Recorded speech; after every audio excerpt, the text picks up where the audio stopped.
What caused deflation in the last CPI print we got out of the States?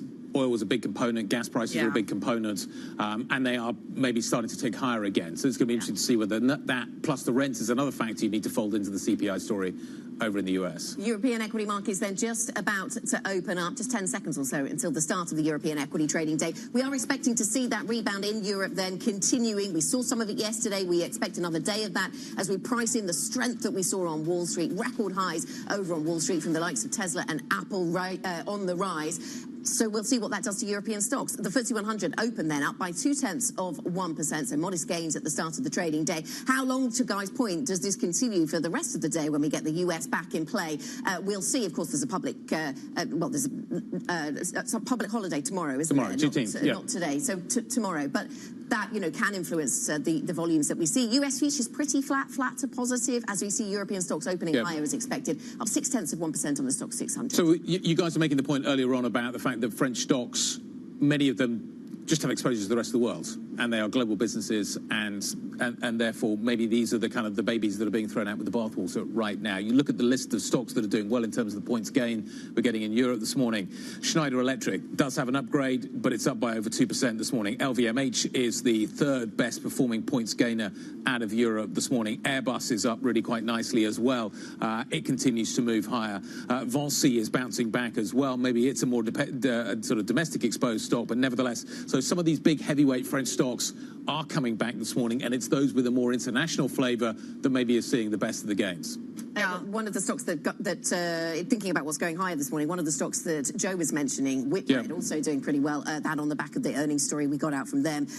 There's probably a football connection there, as he was pointing us in that direction, but certainly that is a travel and leisure stock that's not doing too badly. The second day that we see travel and leisure at the top of the gainers board in terms of sectors. Yeah, and I'll add to Guy's thing about the French stocks as well. BNP as well doing quite well. So you're seeing some of the banks catch up in addition to some of the other moves as well. Yeah. However, in the UK, you're seeing some of the commodity names start to show up, and even British banks as well in your top 10. The one stock that is slightly making me kind of pause for a moment is Carrefour. Carrefour is being absolutely smashed this morning. Oh, yeah. The stock is down by over 8.8%. I've just gone to my dev screen. I can't see that it's gone ex-dividend or anything, but that stock is down very heavily at the Paris Open and is certainly easily at the bottom of the CAC and easily at the bottom of the stock 600. So some significant losses coming out of the French grocery sector. Is that a debt story? Is that a consumer story? I don't know. We'll dig into that and find out a little bit more detail. Yeah, we'll check it out. Yeah, absolutely. all I can say right now, dropping more than 6% to the lowest in 3 years. Volume really surging.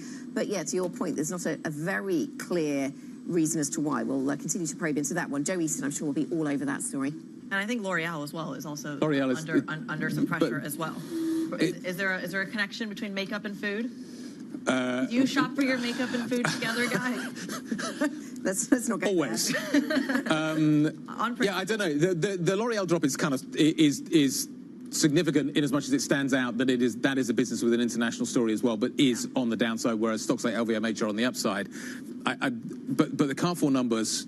I want to go back and just take a look at the GIP, the session chart, and just see where we're sitting now. We're down by 7%, so it stands out as a significant French loser this morning. Yeah. Can't figure out why. Is it a political story?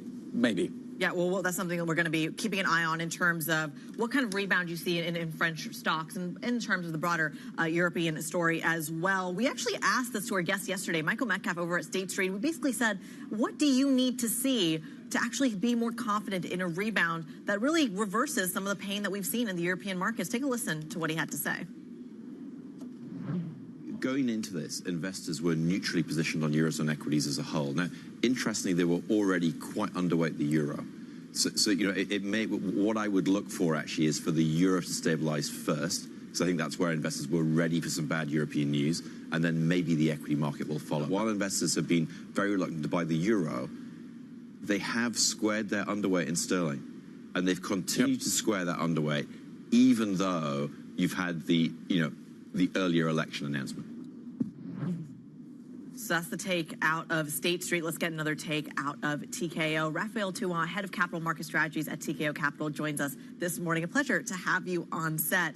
From your perspective, what does it take to reverse the carnage of last week? I mean, let's see a bit what we're talking about in terms of price move. It has been significant, and we can argue that obviously this episode will leave a trace somewhat in the market history. It's not a massive sell-off. We are not at distress levels. We're seeing indeed through stocks, the CAC 40 losing a little bit of steam, but basically it's flat for the year, so nothing dramatic here. And you know, the market was probably due to a pause, for some kind of breathing. So nothing too dramatic in terms of stocks. When you look at credit and French credit, you've seen some underperformance, but no massive spread widening when it comes to French specific credit risk. And it's true that the one area for contagion is interest rates. We've seen a widening of the gap between the German and the French rate, for instance, indeed. We're talking about 30 bips wider. So when you compare to history, when you compare with what happened in the UK, for instance, during the mini budget, when you compare to Italy, there is no massive distress in the market yet. So, you know, I guess the market is waiting to see. Very lack of clarity, obviously, very high uncertainty. For one, we can say uncertainty without misusing the word. You don't know about what's going to happen in terms of election. You don't really know about the economic agenda of each party. And you don't even know, obviously, how the market is going to react. So a lot of uncertainty, not so much of a big discount in the market. So I guess it's a wait-and-see mode prevails. So what is the best-case scenario here? Even with the lack of clarity, which we may not get for some time, what is the best-case scenario in terms of political risk in France when it comes to the markets? So the first thing the investors are going to look forward is more clarity, and this maybe might come ahead of the election day, starting to understand a little bit about the economic agenda, really the key thematic behind being the deficits. We know that this is front and center, especially in France. France came into this episode with a weak positioning towards its deficit. It's the second largest deficit in the Eurozone, only second of Slovakia. It's one of the highest ratio debt over GDP at 110%. Remember that 2 weeks ago, S&P downgraded its rating.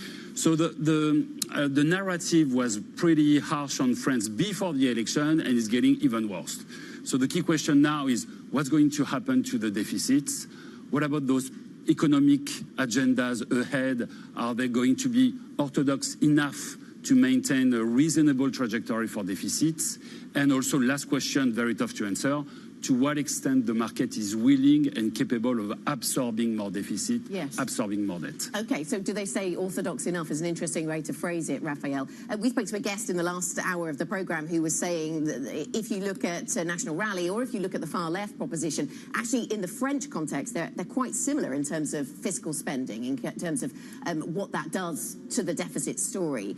And given that those two parties are polling, you know, number one and number two, or two groupings in the case of the left are polling numbers 1 and 2 in the poll of polls in France, do you think that that is priced in? Have we priced in a leftist fiscal policy in France, or is that still to come? So one could argue that we haven't priced in a massive gap in deficits. That's for sure. When you look at what interest rates have been doing, by the way, they are basically flat in absolute terms. We're looking at the gap, rightfully so, versus Germany. We are looking at the gap versus Portugal. By the way, Portugal 10-year and French 10-year are trading in line now. So yes, this gap has evolved, but absolute level of interest rate is rather flat. And it's true that if we were to imagine a political and economical agenda with a gap in the deficits and really heavy spending, we could imagine some impact on interest rates. One way to look at it, and one way at TKO we've been advocating a lot, is a steepening of the curve. We could argue that potentially 2 years is right where it should be, but the 10-year is very low. And in the case of massive deficit agenda, there could be potentially some upside risk over the long-term rates. Haven't seen that yet. So clearly the market has not priced in totally this kind of scenario, and maybe rightfully so too. First of all, uncertainty, what's going to happen. Second of all, you could also imagine, as we saw in Italy previously, that political parties will fine-tune a little bit their economic agenda. Some of the initial measures are being pushed to a bit further down the road. We don't know when. Yeah. And we could imagine too that politicians are watching the markets and trying to gauge to what extent they could push with their agenda without triggering something else. Raphael, does cohabitation between whoever leads the parliament and Emmanuel Macron as president, does that take the edge off? Does that lead to something more orthodox? Or do they just operate in different policy areas and so actually no? It's a good question. When you look back in history, remember for the US, the market was very pleased with kind of a stall agenda so that, business could hum and continue to thrive with no massive shift on the right or on the left. One could imagine and one could say that right now the markets are fairly happy with the way things are in France, and they've somewhat benefited from more recent policies. So very difficult to predict, but past in history, you could say that the stalled political agenda was pretty well received by markets. Why should I invest in Europe right now? Why don't I just put all my money in the States? Well, this is a question we are hearing a lot. So indeed, Europe, when you think of it, it's high uncertainty now. When you look at growth prospects, although you can argue Europe is rebounding when the US is slowing down, you still have quite a gap. Interestingly, at TKO, we're taking the opposite view. I feel it's a great day to invest in Europe.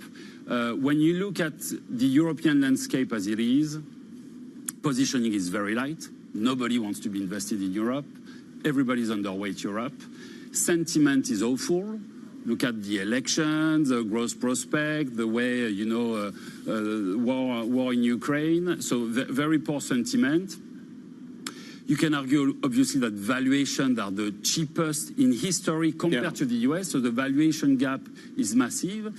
And looking forward, once again, looking at the direction of the wind, the direction of indicators, Europe will be on the rebound. When you look at projections for economic growth, the consensus is expecting Europe to rebound and start growing again in 2025, 2026, as opposed to what you're seeing in the US, where we have a slowdown. So you have an interesting mix, doesn't come without risk, doesn't come without volatility. There are good reasons for this discount, but weak positioning, weak sentiment, good growth prospects, and very cheap valuation makes up for a good mix for investment. And I would add to that maybe one additional layer, and this will go a bit in contrary with what we are seeing with the elections. Europe is also trying to emerge as a strong power again. Can it do, all of those things are great, but can it do those? Can Europe deliver, given the political uncertainty? Like, it wants to emerge as a stronger power. It wants to have a capital markets union. It wants to have a stronger defense sector. You've got a weak German government. You've got a very weak French government. Those are the two driving forces in Europe. If they are not firing, are you really going to see a Europe emerging with that strength that you're talking about? This is a setback, but it's probably a bump in the road in our view. There is something bigger behind the scene brewing. We call it a mega trend at TKO, and that's something we're investing in massively right now. It's the rise of European sovereignty. This idea that Europe is now deploying massive amounts of capital, both public and private, to retool, to rearm, literally also itself in defense. 80% of the European defense budget is spent outside of Europe. European champions will benefit from the rise in defense spending. Pharma, 80% of the pharmaceutical molecules used in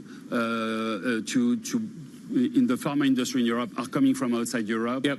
infrastructure, energy transition. There are massive public spending being discussed and agreed on to reboost Europe on those strategic sectors. And we feel this is probably a mega trend in the making. So we wouldn't bet against Europe. Raphael, great to see you. Thanks for stopping by. It's an interesting angle. A lot of people are very cautious. Nice to hear a more positive spin being put on what is happening here.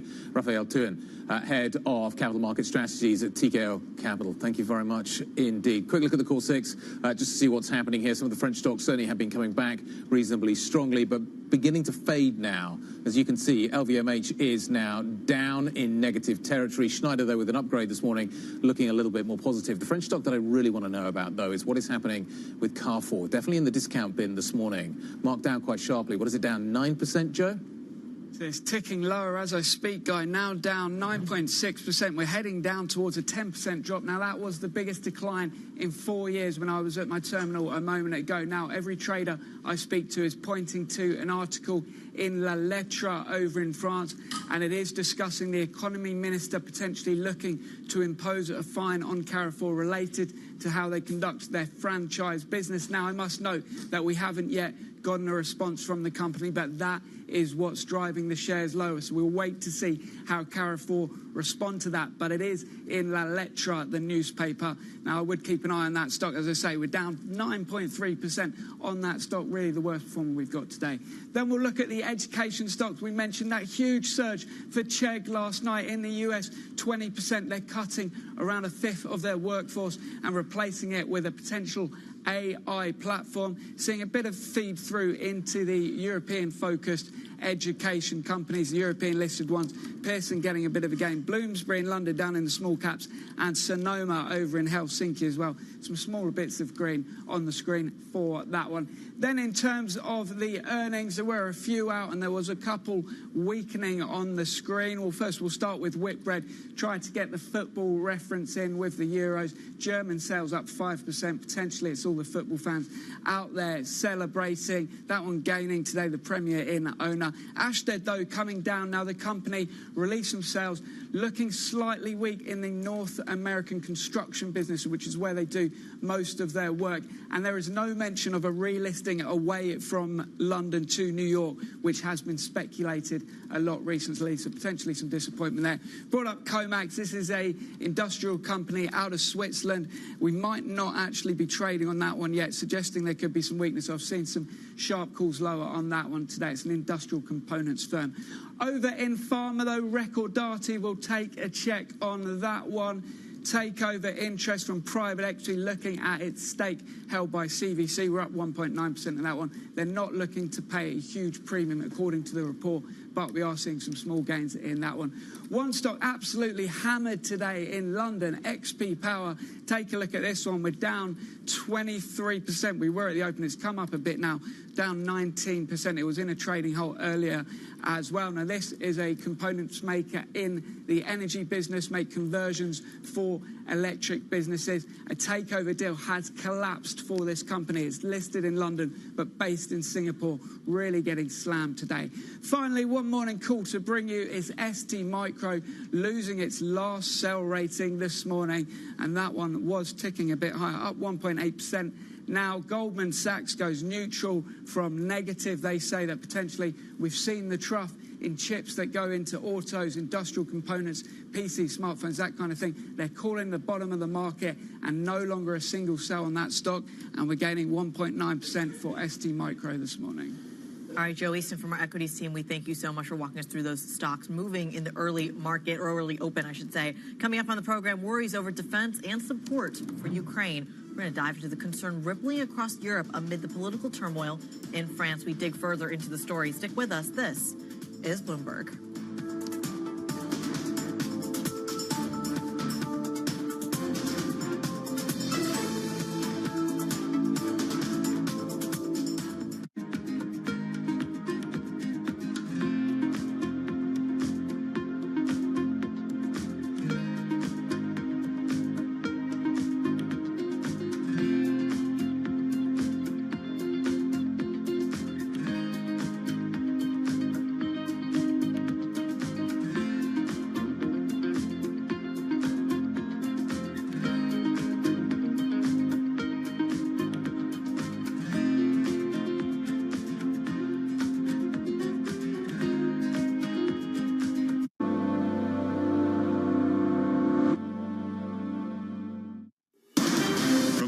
of politics to the world of business.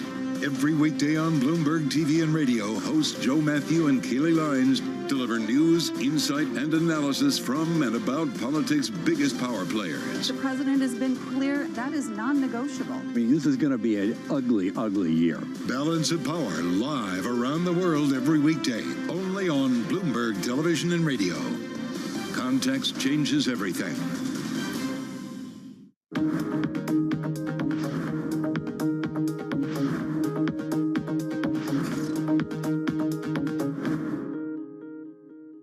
Middle East and Africa. Vibrant resources and high-yield investment opportunities abound. Join me on Horizons Middle East and Africa for the stories, newsmakers, and insight from this exciting region. Now weekdays, only on Bloomberg. It's the world's second largest economy with a growing influence in global affairs. But geopolitical uncertainties, deflationary pressures, and questions about foreign investment linger. Bloomberg, the China Show, brings you the unmatched expertise you need to keep track of breaking news, in-depth market analysis, and the most influential newsmakers in and around China. Bloomberg, the China Show. Weekdays around the world, right here on Bloomberg. Context changes everything. Or other authorities. Could face bigger challenges next. It was going to keep reading World Cup. This is a three as the economic picture, covering the intersections of Hollywood, Silicon Valley, and beyond. Welcome to the world of decentralized finance. With the surge in Bitcoin, you have crypto stocks also surging. Bloomberg's covering all things crypto, the people. This is a political attack, and we must hold our elected officials accountable. The transactions. Really a record-breaking moment. Bitcoin is the exit strategy. And the technology. Awareness is going to grow, and these things grow the overall industry. Crypto as an asset class is here to stay. Bloomberg Crypto, only on Bloomberg. Your fixed income fix. Watch Bloomberg Real Yield every Friday right here on Bloomberg. Context changes everything.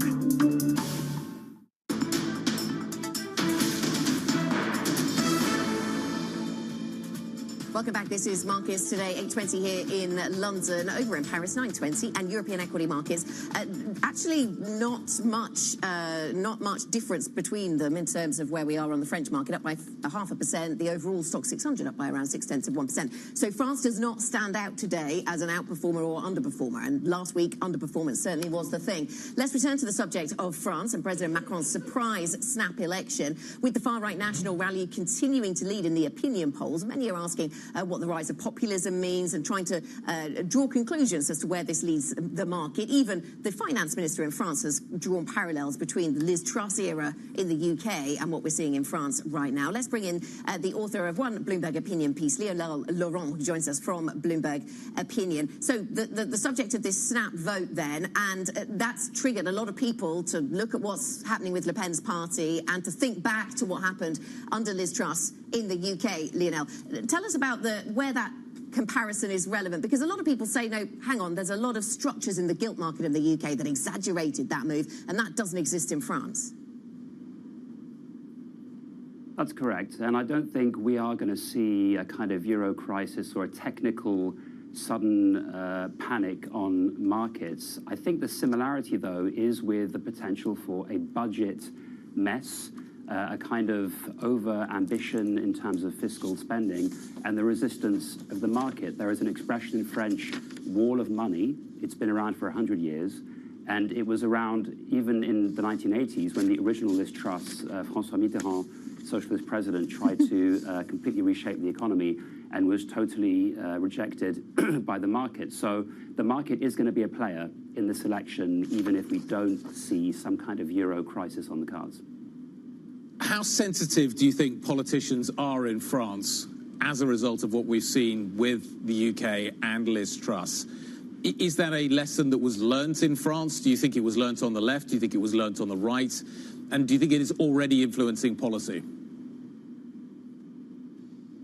So I think for Macron, he's obviously been watching Brexit very closely over the years and used that as a stick with which to hit Marine Le Pen, who herself has become a lot less anti-EU over the years. I think the thing is, though, that the voters haven't followed really what's happened in the UK.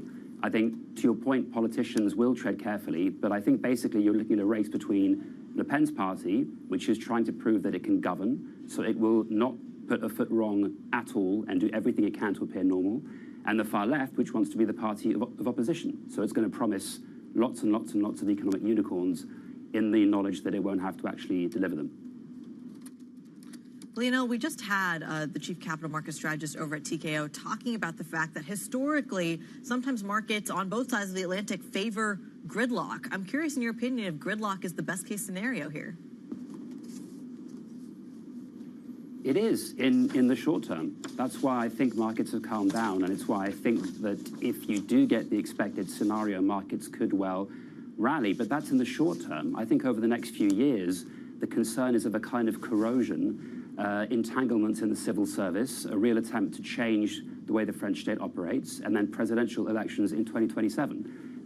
French politics is winner takes all. That's what Le Pen has her eye on. If she is president as well as having control of the government, that could be a huge change in French politics in the medium term and the economy. Taking a step back, Lionel, and looking at what has driven us to this point, do you look back at the bout of inflation that has passed through many Western economies and say, you know, it must be a story as old as time, that kind of inflation, that economic stress then leads to calls for change and maybe we draw parallels with history, rise in populism? Absolutely. I think what's surprising, though, in France is that Macron really did use a lot of tools available to protect consumers against inflation, including fiscal policy. I think it just seems that voters now want even more. There is a sense that we've left the QE era. Voters are clearly socially more conservative, but they want to be fiscally more liberal. And I think that is where Europe is going down, the path it's taking. It'll be interesting to see if Le Pen actually becomes part of that Europe-wide movement. Why are we so certain this isn't 81? Because we have the euro. This is the kind of truth, right? I mean, but Germany in a way protected France in 81. It'll protect it again. But the euro also can cause problems in as much as you lose control of other elements of your economy. And if France has a unique issue that it has to deal with, but its central bank can't respond, doesn't that leave it in a difficult place? Just very briefly. Difficult, yes. The phrase, the more on risk premium may apply. There'll be a risk premium. It's a repricing. It just might not be a crisis for the euro. Lionel, great stuff. Love the piece. Looking forward to more. Lionel Laurent joining us from Bloomberg Opinion out of Paris. Coming up, just over 2 weeks, we've now got to go until the UK general election. Brexit figurehead Nigel Farage setting out his populist pitch, his Reform UK party. The numbers are complicated and hard to make sense of. We'll talk about the numbers. We'll talk about the details of his spending plans next. This is Bloomberg.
We invest in, buy, and own the backbone of the global economy. When the water gets delivered to your house, the road you drive on, the pipeline that brings different things to your community, the telecom towers that transmit your phone, the data center, the real estate that you live in. It's what we own and build, so it's really what drives the economy, and you don't often see our name. Is that a good or a bad thing? You know, it's just because we're behind the scenes, but it's big, with $1 trillion of assets almost. We're behind a lot of the things of the global economy. So being low-key, do you think it gives you strength? We just try to be quiet and do our thing, and sometimes it helps and sometimes it doesn't. But I'd say on balance, it's been good for us.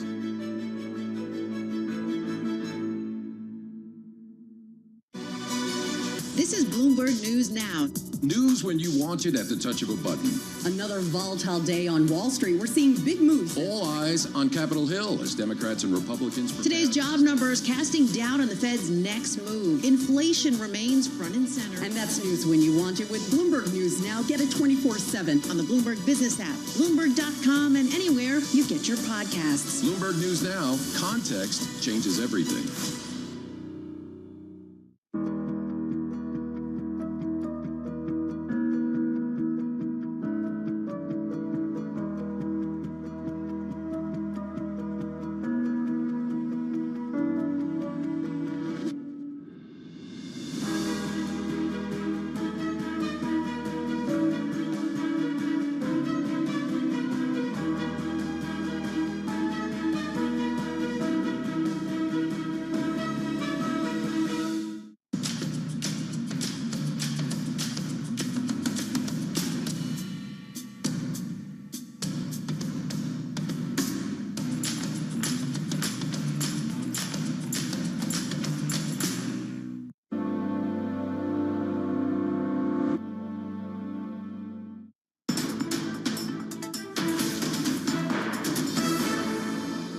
This election is, for our party and for me, the first important step on the road to 2029. Our aim and our ambition is to establish a bridgehead in Parliament and to become a real opposition to a Labour government. That was the Reform Party UK leader Nigel Farage speaking at an event where his party outlined its manifesto that he called radical and outside the box. The group's pitch includes massive tax cuts, higher spending and taking a harder line on inflation. For more, let's discuss, and the wider political story in the UK as well. Bloomberg's Caroline Hepker joins us now. She's taking a break from Bloomberg Radio to come and fill us in on the detail here. Caroline, thank you. Really interesting that he made this pitch in Merthyr Tydfil in South Wales. A lot's been made of the threat that reform poses to the Conservatives, but this was trying to park his tanks in Labour's lawn, and that's what he's going after here. Yeah, absolutely. I think he wants to be a threat to both the political parties and to be, as he puts it, the real opposition to the Labour Party. Look, this was not called a manifesto, not least according to Nigel Farage. What it was a contract with the people, and it is not short in terms of our ambition. So the Reform UK Party wants to, for example, leave the ECHR, the European Convention on Human Rights, in the first 100 days. Make those massive tax cuts to income tax and many others besides. Also increase spending. Scrap the NHS waiting list, for example. 7.5 million people. Stop the boats by returning migrants that cross the Channel over to France. The ambition is enormous. The reality is that Nigel Farage has tried 7 times to gain a seat in Parliament here in the UK and has failed every time. But he has been the architect and one of the main drivers behind Brexit, and really is returning to that theme that perhaps the things that voters have been unsatisfied with, his party can answer. In terms of the polling, the latest YouGov polling shows that Reform UK may be in line for 7 seats, but that is still just the polling. How much of a difference does it make to the broader campaign, given that you just mentioned these large spending increases when there is no fiscal headroom? How seriously is it being taken? It is being called problematic by the IFS, which is the widely respected think tank. I think there are significant concerns about simply the enormous spending and tax cut pledges, totaling, 90 billion in tax cuts, 50 billion in spending pledges. I mean, this is really a manifesto that has everything in it that would be hugely attractive, but how you pay for it is in serious doubt. Do you think he called Liz Truss or Courtney Barton before he? Yeah, I think this is the difficulty, isn't it? This is the difficulty, I think, for the Conservatives and actually even for the Labour Party to answer. Nigel Farage has a huge brand, and that has been present in all of his electioneering. It is very appealing to a certain section of the population, and he could, in terms of. But the markets will look at this and go, "We've done this. Yeah. We've told you no. Why are you coming back to us again?" Truss was at the right of the party. She pushed this agenda. The markets didn't accept it. We saw the gilt crisis. this feels like, to Anna's point, this is Trust Plus. Is he trying to push that point even further?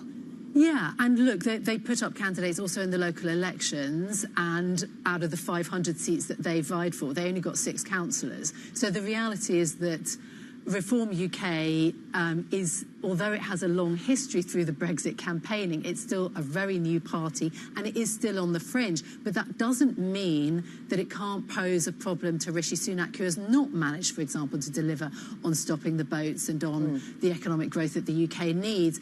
So it is more that Nigel Farage is a charismatic figure, and he is one who, to voters, is perhaps the easy answer to some of the very difficult questions that they certainly has a history of disrupting UK politics, even when he doesn't have his hands on the exact levers of power. Let's talk about where the broader polling story takes us, though, and that is to the Labour Party. They've been making a pitch to around finance and business of late, and we continue to see these MRP polls or surveys, these really detailed seat-by-seat analysis pieces that are coming out from various pollsters, giving Labour an incredible lead in the polling. Yeah, absolutely. And that has remained pretty steadfast. We've only got days ahead of the July 4th vote, and Labour is still very much in advance. I think the issue, though, that, for example, one of the shadow cabinet members, Wes Streeting, has pointed to is that the Labour Party is being judged as almost a party in government, when actually it's still vying for that government role, and so feels that there is some difference in terms of what the media coverage is doing for the Labour Party. But yes, the polls have stayed fairly steady, with the Labour Party simply incredibly, much far ahead, 20 points ahead of the Conservatives. In terms of the seats, the issue is that the Conservatives may face a wipeout and fewer than 100 seats. That would be the first time since the Second World War, probably the worst result in a couple of centuries for the Conservatives, if that is to play out. But there is some incredulity about whether that would actually happen on the day or not, despite the sort of polls. Would it be that magnitude of wipeout or not? All right. Bloomberg's Caroline Hepker walking us through the doomsday scenario for the Tories. We appreciate it, as always. And, of course, the political turmoil seems to be the story on, well, both sides of the Atlantic, but also both sides of the English Channel, which brings us to what's going on in the EU. Leaders have postponed a deal on how to divide the bloc's top jobs, opening the door to further bargaining before a summit next week. Oliver Crook joins us now from Berlin, watching the story very, very closely. Ollie, what's the latest on the deal? Yeah, Creedy, we thought we might get away with a sort of big European decision that was made kind of earlier on time, and effectively we do not, right? So what they were supposed to be doing was the EU leaders, the member states, had descended into Brussels, had this very long meeting last night, late into the night, where they were really supposed to thrash out the top jobs of the EU, which is, of course, the product of the election that we just had a couple of weeks ago. Now, there has been sort of broad consensus on a number of the figures, namely also Ursula von der Leyen, but the devil comes in the details. Have a listen to what Mark Rutte, the Prime Minister of the Netherlands, had to say. I think she's an excellent candidate for a next term as Commission President. Obviously, there is also a question of the whole package. That's why tonight I do not expect. Formally, we cannot decide. But also, I think in an informal meeting, there will be more consensus, is my expectation. So the formal decision next week. So for the top job, Ursula von der Leyen, President of the Commission, that seems all but assured. There are some questions, though, on especially the European Council job. Now, that is the job that is currently held by Charles Michel.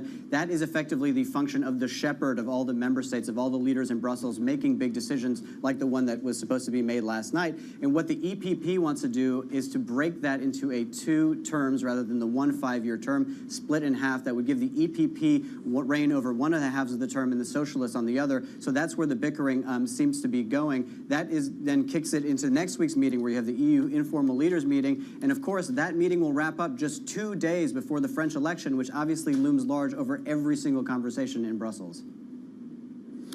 Yeah, so how is it affecting the story in Brussels, and why is Macron struggling to get his spending story across at home? I'm just kind of wondering how those 2 factors are interacting. If you were to see the left or the right winning in the parliamentary elections in France, how would that ripple back their spending plans, also ripple back into the spending plans of Brussels?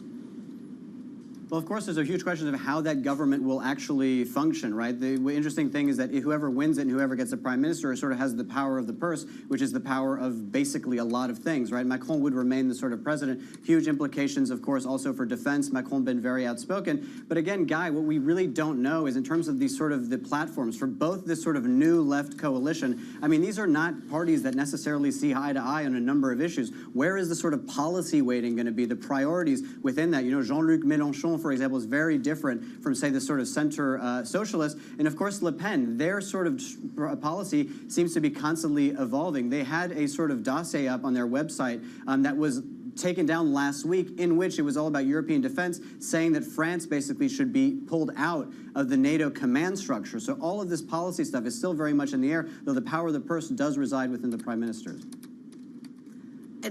Oliver, it won't have escaped people's attention in France that the French football team was playing yesterday. I know you'll be doing all you can to try and unite these stories for us. European politics and European football very much to the fore. I saw this in the England context, or the wider UK context, at least Scotland and England in the Championship. I saw this being talked about in the context of people being more familiar with political news, because more people are watching TV right now. They're all watching the football, and by accident they might pick up lines around politics. I mean, we hope for a little more from our Bloomberg audience. But how do you bring these two stories together for us?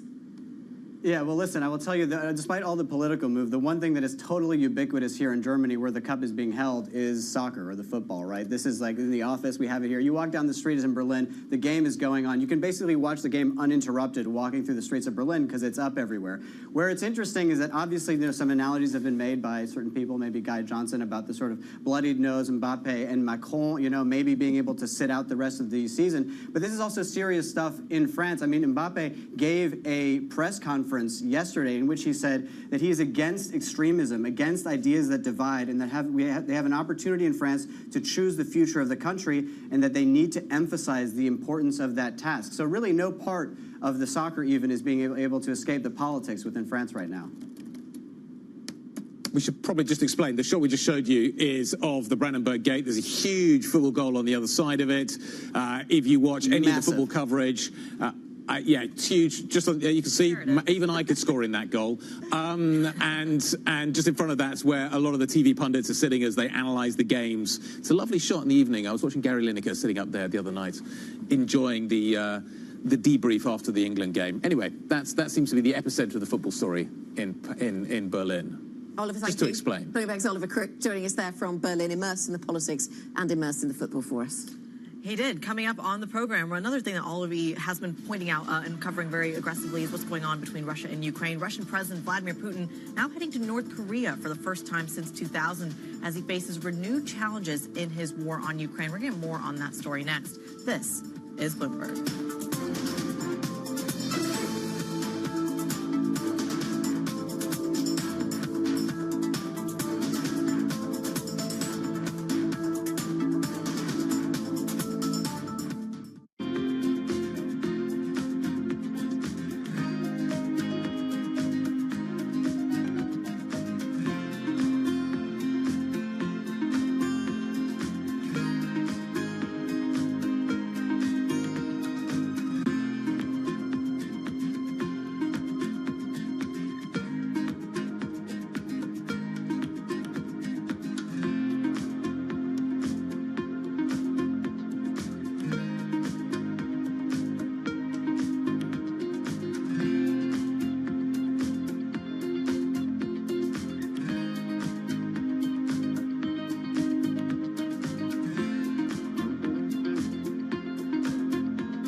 In recent years, you created an institute, the Jane Goodall Institute, and what is that designed to do? Well, that was started in 1977, when by then I had a little research station, and 4 of my students were kidnapped, and everything shut down. And so some friends of mine said, well, let's start an institute so that this research can carry on. Bless them. So that was 1977, and it was set up to study, conserve chimpanzees and other animals and educate. And it's developed since then. So it's, you know, we've got 27 Jane Goodall Institutes around the world. And then I realized at some point that people living, the African people living in and around chimpanzee habitats right across Africa were struggling to survive. There was crippling poverty, lack of health and education, moving deeper into the forest, being exposed to diseases like Ebola and HIV from the chimpanzees and vice versa. It hit me. If we don't help these people to find ways of making a living without destroying their environment, conservation won't work.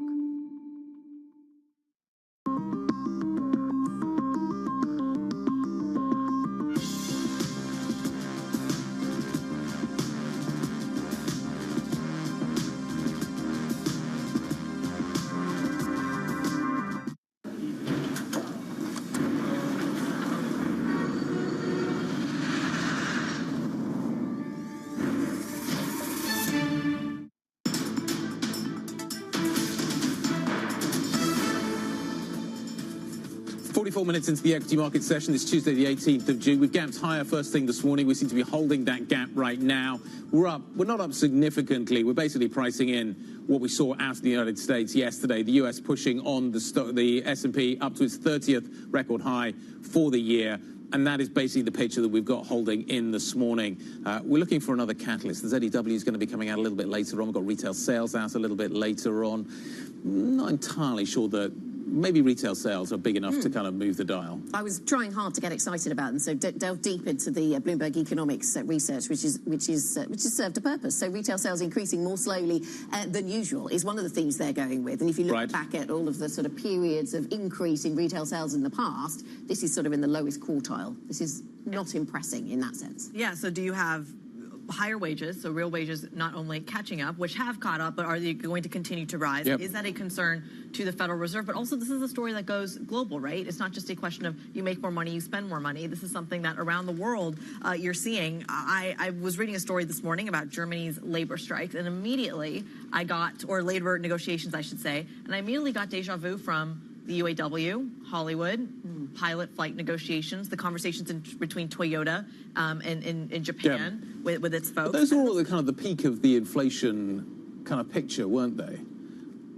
It feels like the inflation story is fading a little bit here at the moment. So that's the surprise to me about what IG Metall is doing here, is that inflation is coming down, yet they're still pushing for this very aggressive. Yeah. They still feel that there's more to be extracted. And we're going to hear from a lot of ECB speakers today as well, which I think is interesting. We heard from Philip Lane yesterday, and I think if there's chances to ask questions of any of them, the questions often will be around France. Sure, it'll be about the broader wage story and the inflation dynamics, but around France and what that means, because Philip Lane saying yesterday that we're seeing a repricing there, not disorderly market dynamics. And that was an interesting part of our conversation earlier with various sort of bond market guests saying, yeah, that's true. We're not this isn't dysfunctional, but we're still waiting to see what happens. And isn't this the theme, though, that we're seeing, that even though the data suggests one thing, and we can see it as financial presenters or even economists, investors, et cetera, but then if you talk to someone on the ground, whether it's in the States, whether it's in Germany, whether it's in another part of the world, they may not be feeling that economic strength as well as the consumer sentiment data out of the States last week that I think is quite representative of that dynamic. But let's zero into the Germany story here. Germany's largest labor union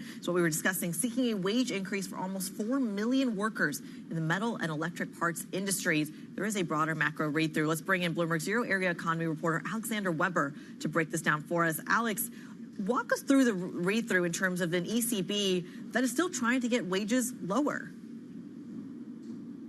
Yeah, for the ECB, I mean, this is probably a sign that inflation pressures and wage pressures are not just dissolving into thin air. So the IG Metall is seeking 7%. That's barely lower than what they pushed for 2 years ago when inflation was approaching more than 10%. And this deal often is used as a blueprint for other parts of the economy, so it's very important.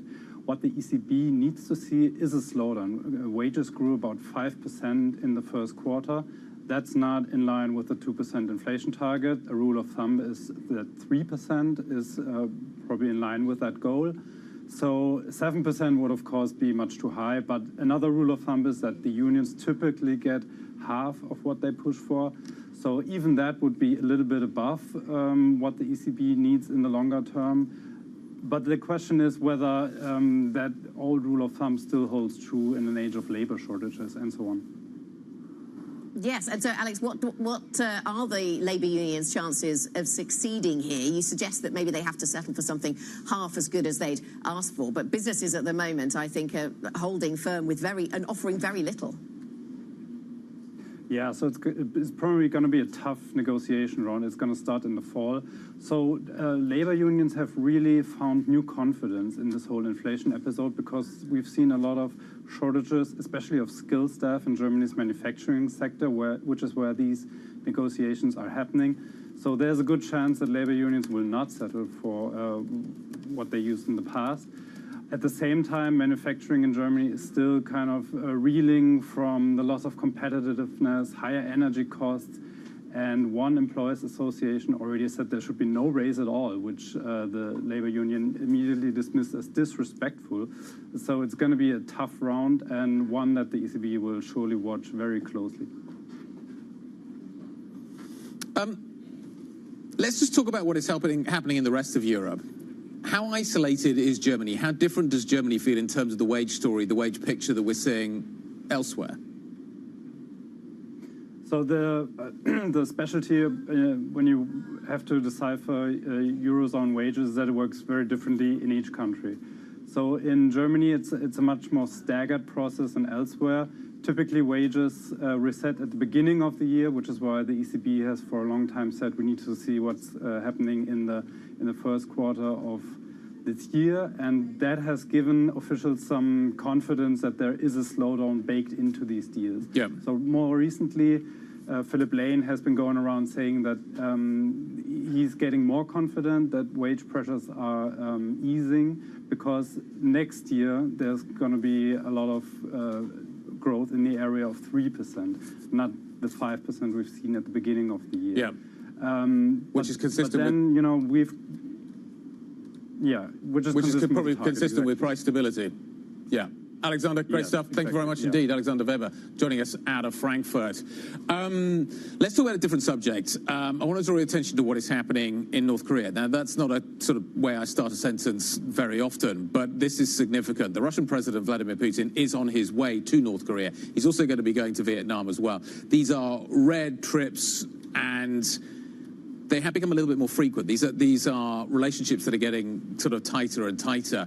Clearly, Putin faces renewed challenges in his war in Ukraine. Some of that is simply about how quickly he can rearm his troops and where he can get shells and advanced weaponry from. Potentially, some of that now coming from North Korea. Some of it is coming from North Korea. John Herskovich joins us to talk about this.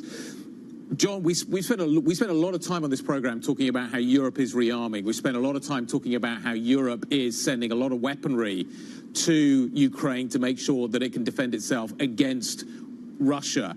Can I think of what is happening here with Vladimir Putin's trip to North Korea as kind of the sort of symmetrical opposite of what we're seeing here? Is this basically a shopping trip to try and get his hands on fresh weaponry? Well, he's actually gotten quite a lot of weaponry from North Korea already.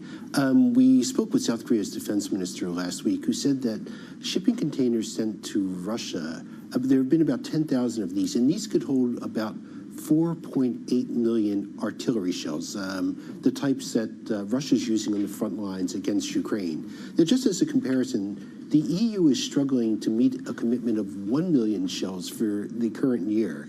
So North Korea is sending huge amounts of armaments to Russia.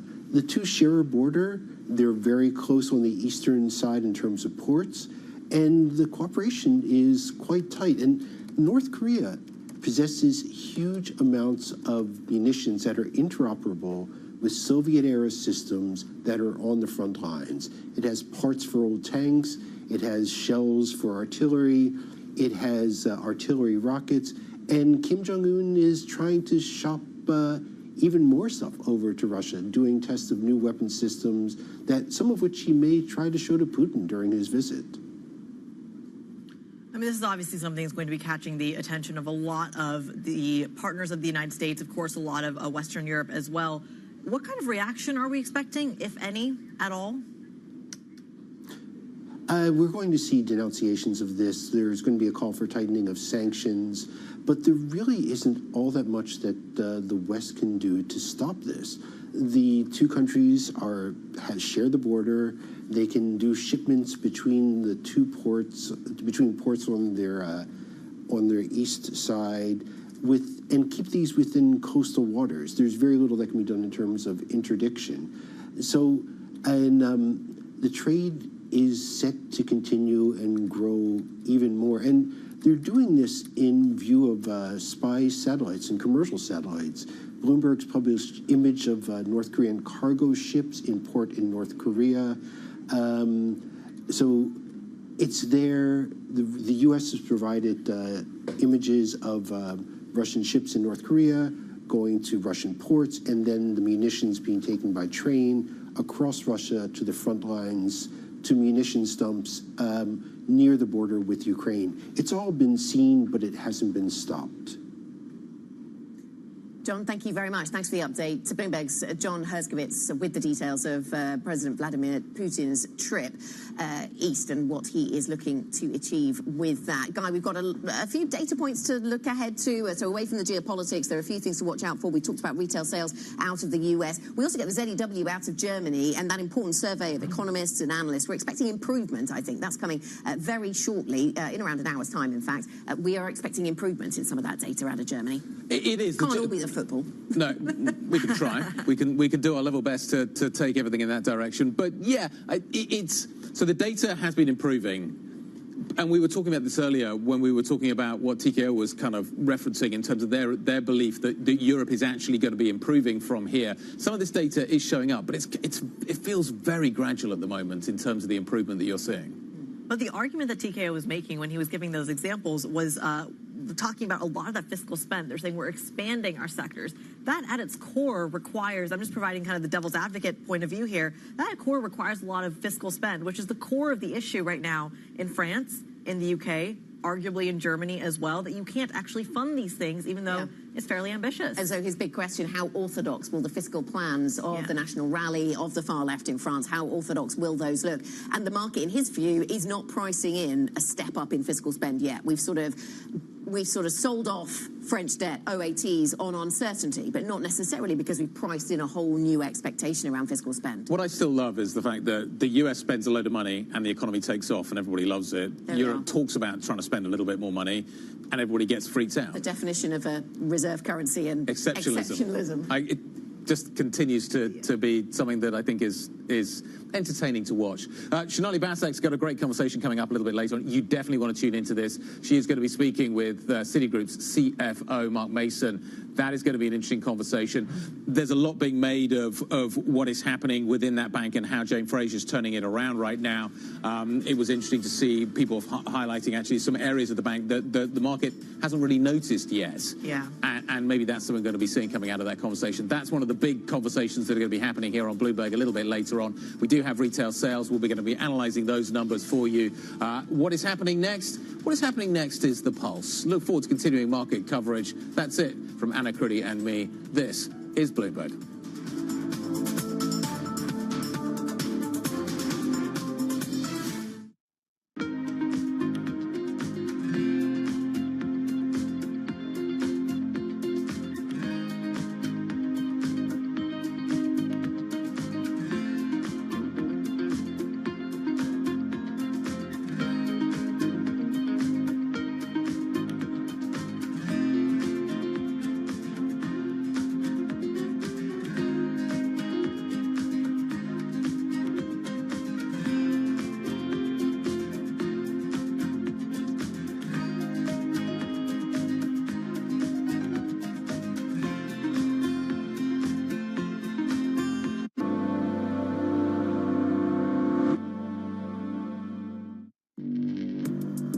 Access the financial world on demand.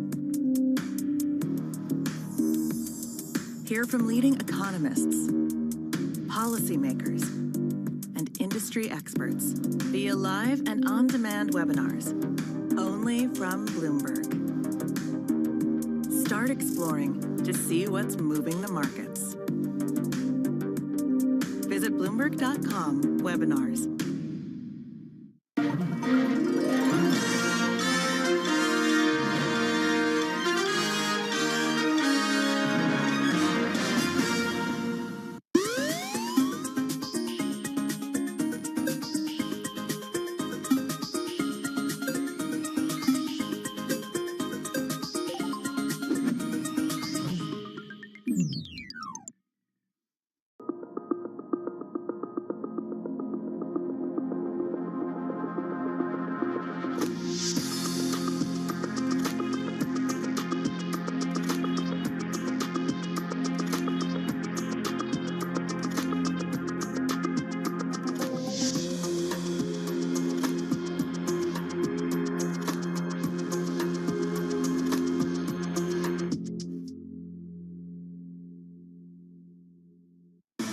Bloomberg Surveillance covers the latest in global markets and the political events that influence your world. Join Jonathan Farrell, Lisa Abramowitz, and Anne-Marie Hordern only on Bloomberg. Context changes everything. Bloomberg has enhanced search on the terminal to deliver what you need when you need it. Now, you can simply type phrases in everyday English in the command line. Compare financials. Find people. Analyze markets. You can enter phrases or ask questions. What do you want to know today? Ask a question or visit SearchGo to find answers now.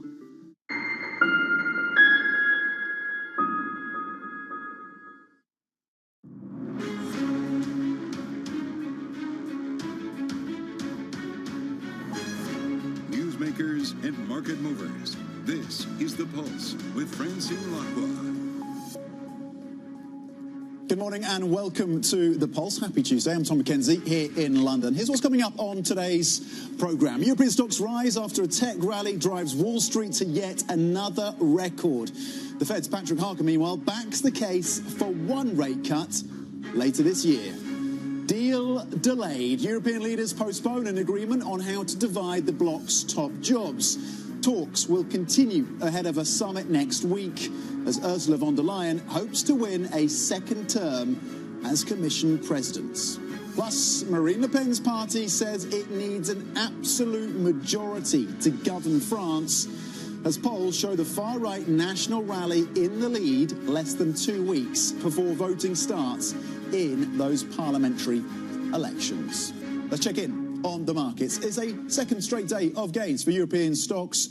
A bit of relief, it seems, around what we're hearing out of France, at least for now. But that, of course, given the context of the 6%, more than 6% sell-off we had last week on the CAC 40. We look ahead in terms of the US for the retail sales data, the most recent month, expected to see a modest uptick.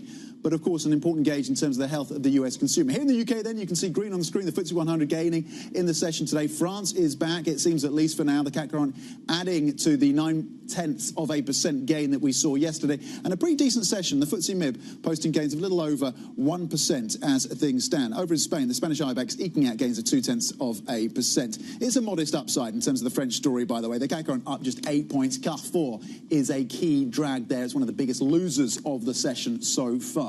In terms of the futures, S&P futures currently flat after, yes, a 30th straight record year to date since 2024, in 2024, of course, for US stocks, powered by the gains coming through for mega caps. Euro dollar at 107, a little bit of weakness coming through for the single currency, down 0.1%.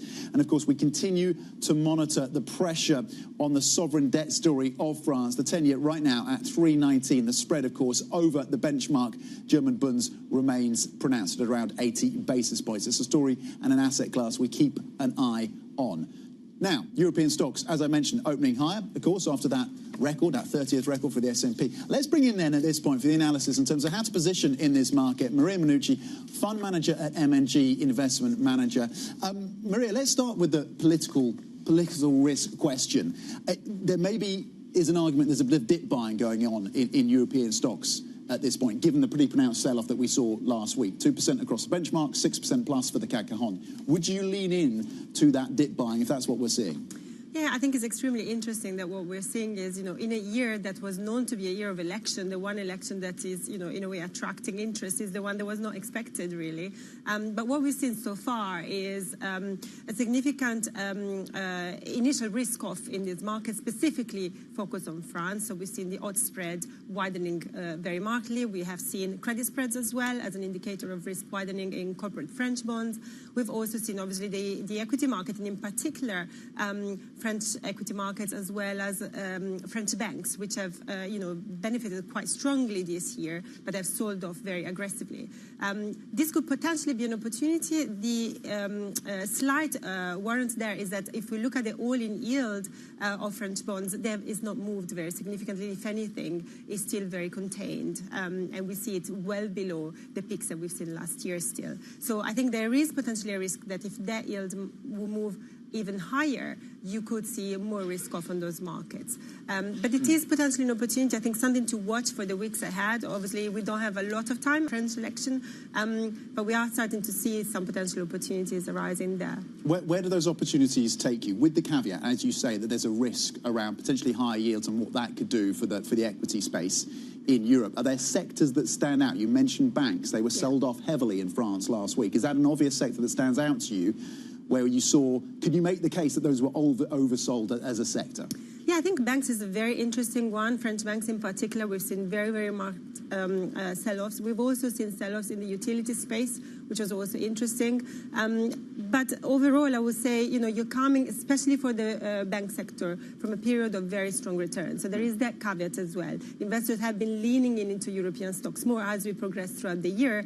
So there is still potential, if things start to look a bit more volatile, that you might see a little bit more volatility also in the stock market, potentially as a good entry point for the long term. But overall, those stocks are not expensive as well, which is a very important case for European equities in general, which is a market that we have been exposed to since the beginning of the year, where we see attractive value over the longer term, given the valuations, but also given the overall growth and earning trends, which, yes, has not been as important as we've seen, obviously, in the US. To be very clear, the political risk does not derail the thesis for European stocks? At this stage, I don't think so. I think it might offer some short-term opportunities, but there might still be volatility coming ahead of the election, because what we've seen in terms of yield moves is not significant enough to have shaken up really confidence of investors as yet. And I think this is why you're seeing, buying the dips at this stage, where investors, are not really scared yet about this market and the consequences from a political standpoint. We've been listening to Patrick Harker speaking overnight of the Philadelphia Fed in terms of his views, and he wants to see more evidence in terms of where inflation is going. But he gave his base case of one cut this year. Let's take a listen to what the Fed president of Philadelphia had to say in terms of his views on rate cuts from this Federal Reserve. I have a forecast for inflation, employment, and economic activity, slowing but above trend growth, a modest rise in the unemployment rate, and a long glide back to target for inflation. If all of that happens to be as forecasted, I think one rate cut could be appropriate by year end. Okay, Patrick Harker speaking there. Where is Maria Minucci in terms of the expected cuts from the Fed this year, if that's where you land? Are you going for one or two? We know the dot plots suggest that the FOMC is pretty divided on this. 8 to 7 in terms of how many cuts. We'll either get 1 or 2 this year, maybe more priced in for next year. Where do you land on this? Indeed, and I think, the outcome remains very, very data dependent. It remains to see where inflation is going to go and what the strength of the economy will continue to be between now and the end of the year. On inflation, we started to see some benign sign. We've seen the last reading coming in, better than expected in terms of inflation cooling. And there is also some signs on growth, especially on the manufacturing side of things, that make us a little bit wary of where, economic growth can go between now and the end of the year. However, what is important to observe is what are the expectations of markets and how these have shifted from the beginning of the year. So certainly we've entered the year with strong expectation for cut rates from a market perspective. and those are now, massively delayed. So there is more opportunity, I believe, now in treasuries that there were at the beginning of the year, both in the short end, but also in the long end of the curve. If you think about the diversification properties that these assets might bear for multi-asset investors. You feel comfortable you're getting rewarded at the long end when it comes to US Treasuries? I think we still are. The worry is more around the fiscal issues, which we know they're very prevalent in the US, and whoever is going to win this US election is likely to continue to have a very strong growth from a fiscal standpoint.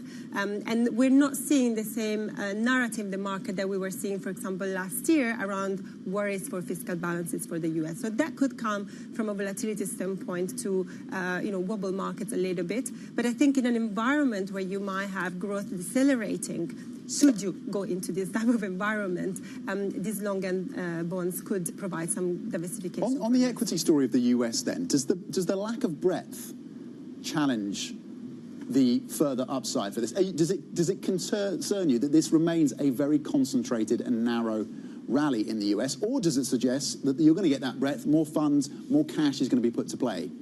It's challenging. It has been very challenging since the beginning of the year, seeing this strong dichotomy in markets, and in particular, the power behind a narrow number of stocks leading some of the strongest gain. And this has changed throughout the year as well. So it was more specific, more marked in the first quarter. Then we have a bit more breadth in markets in the second quarter.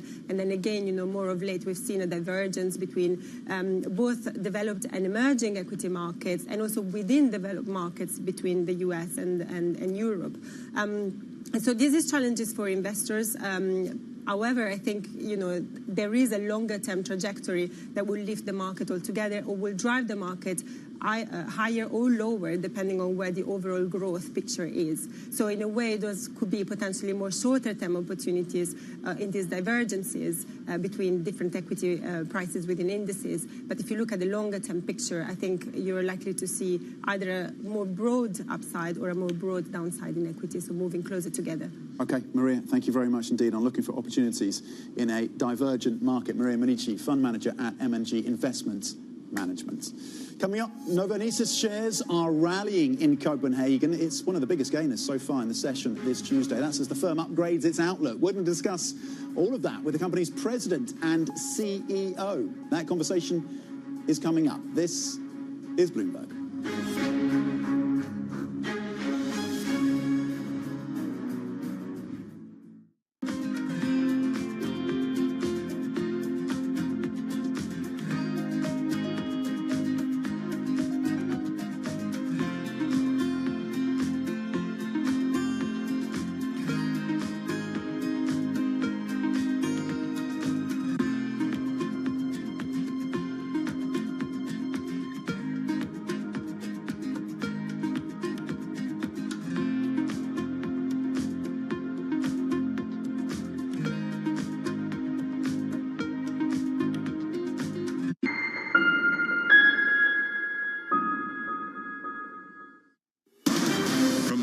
Politics to the world of business. Every weekday on Bloomberg TV and radio, hosts Joe Matthew and Keely Lines deliver news, insight, and analysis from and about politics' biggest power players. The president has been clear that is non-negotiable. I mean, this is going to be an ugly, ugly year. Balance of Power, live around the world every weekday, only on Bloomberg Television and Radio. Context changes everything.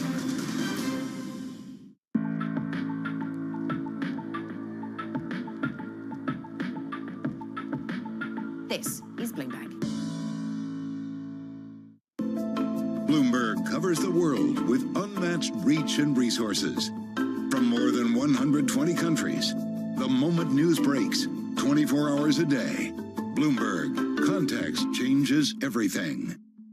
It's the world's second largest economy with a growing influence in global affairs. But geopolitical uncertainties, deflationary pressures, and questions about foreign investment linger. Bloomberg, the China Show, brings you the unmatched expertise you need to keep track of breaking news, in-depth market analysis, and the most influential newsmakers in and around China. Bloomberg, the China Show. Weekdays around the world, right here on Bloomberg. Context changes everything.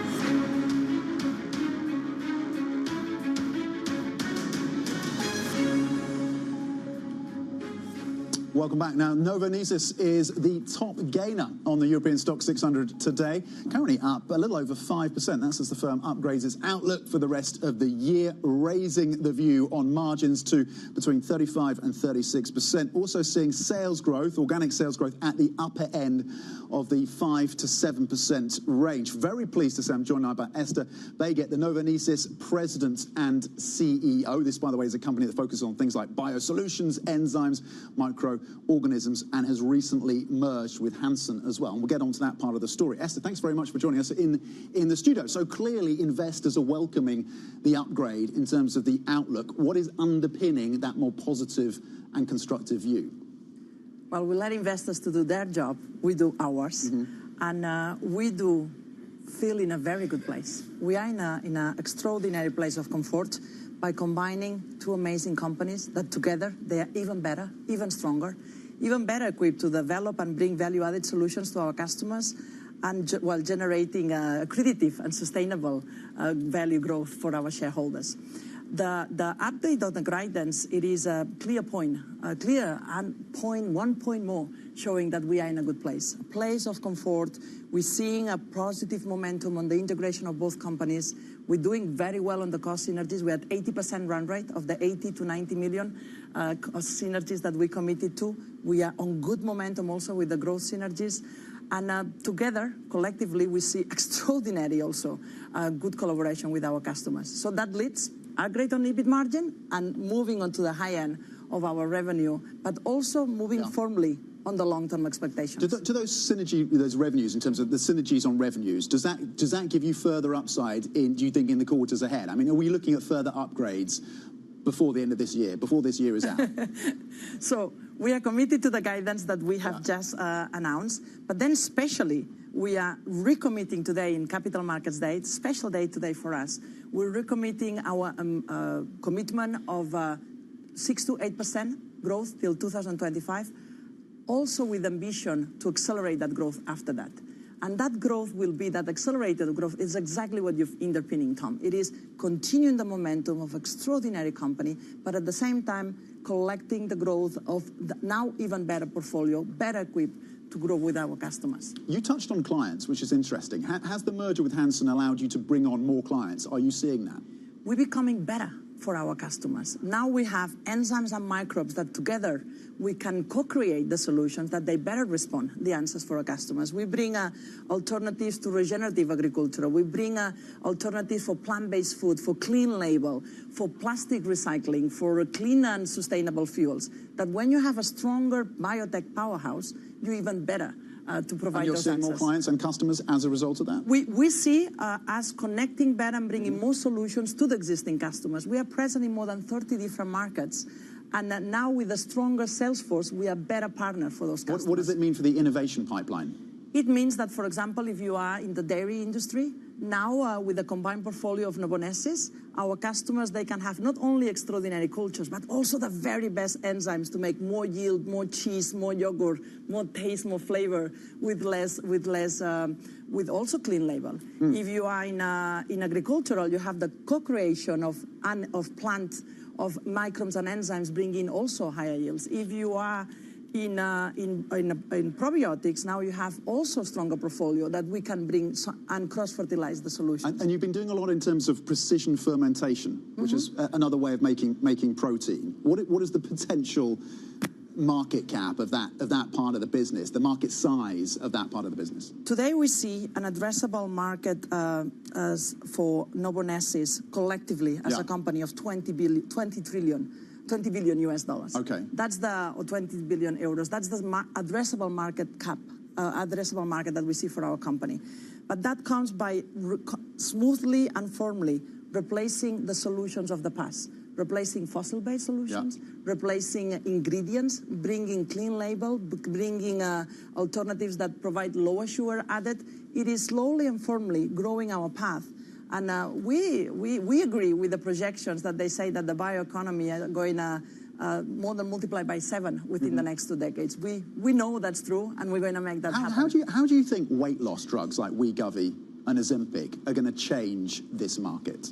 Well, what we see from the consumer, from our customers and then the consumers, is an increasing awareness of health, an increasing willingness to move into healthier products without compromising taste, performance, nor cost. And all that it is through biosolutions. Wegovy is probably one driver more of that acceleration. We very early to say the impact, but for sure moving into that trend. We are. But is it a threat or is it an opportunity? For us, the weight loss drug phenomenon. No, for us, definitely it is an opportunity. The willingness for better, cleaner, and healthier. It also an opportunity, the need for higher protein. We see a strong momentum from our customers asking for more protein, not in dairy solutions, for example. And that's coming with enzymes. That's coming with also cultures that they make more protein on those yogurts that you will be able to use as a complement. And we also see an increasing pull for better probiotics that they complement the gastrointestinal health and the microbiome that at the end it makes us feel better. What are you seeing in terms of volumes in the current quarter? We are in a good path. We don't give guidance for the quarter, right? Yeah. We give guidance for the year, and we just upgraded the guidance. You're being cautious, but it's looking positive in terms of volume, because you talked about pricing. So I just want to get a steer in terms of the volumes and how that evolves. Oh, we're going to, the growth this year is mainly through volume. Pricing is a component, but on the upgraded guidance that we're bringing on revenue to the upper end of the guidance, that we're coming to the upper end of the revenue guidance, we continue to see that volume is going to be the main driver of our growth. Okay, volume is going to be the main driver. Esther Baguette, thank you very much indeed. The CEO and president of Novonesis, the stock up 5.1% so far in the session, the leading gainer, one of the leading gainers across the European space. Much more to come. Stay with us. This is Bloomberg.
Welcome to the world of decentralized finance. With a surge in Bitcoin, you have crypto stocks also surging. Bloomberg's covering all things crypto, the people, This is a political attack, and we must hold our elected officials accountable. the transactions, Really a record-breaking moment. Bitcoin is the exit strategy. and the technology. Awareness is going to grow, and these things grow the overall industry. Crypto as an asset class is here to stay. Bloomberg Crypto, only on Bloomberg. Always on the heartbeat of the tech spread across global markets. The real-time data aspect is going to be important. We're going to bring you expert analysis on that. Sure. Don't miss Bloomberg's interview with the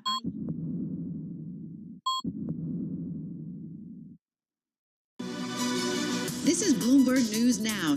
News when you want it at the touch of a button. Another volatile day on Wall Street. We're seeing big moves. All eyes on Capitol Hill as Democrats and Republicans prepare. Today's job numbers casting doubt on the Fed's next move. Inflation remains front and center. And that's news when you want it with Bloomberg News Now. Get it 24/7 on the Bloomberg Business app, Bloomberg.com, and anywhere you get your podcasts. Bloomberg News Now. Context changes everything. Middle East and Africa. Vibrant resources and high-yield investment opportunities abound. Join me on Horizons Middle East and Africa for the stories, newsmakers, and insight from this exciting region. Now weekdays, only on Bloomberg.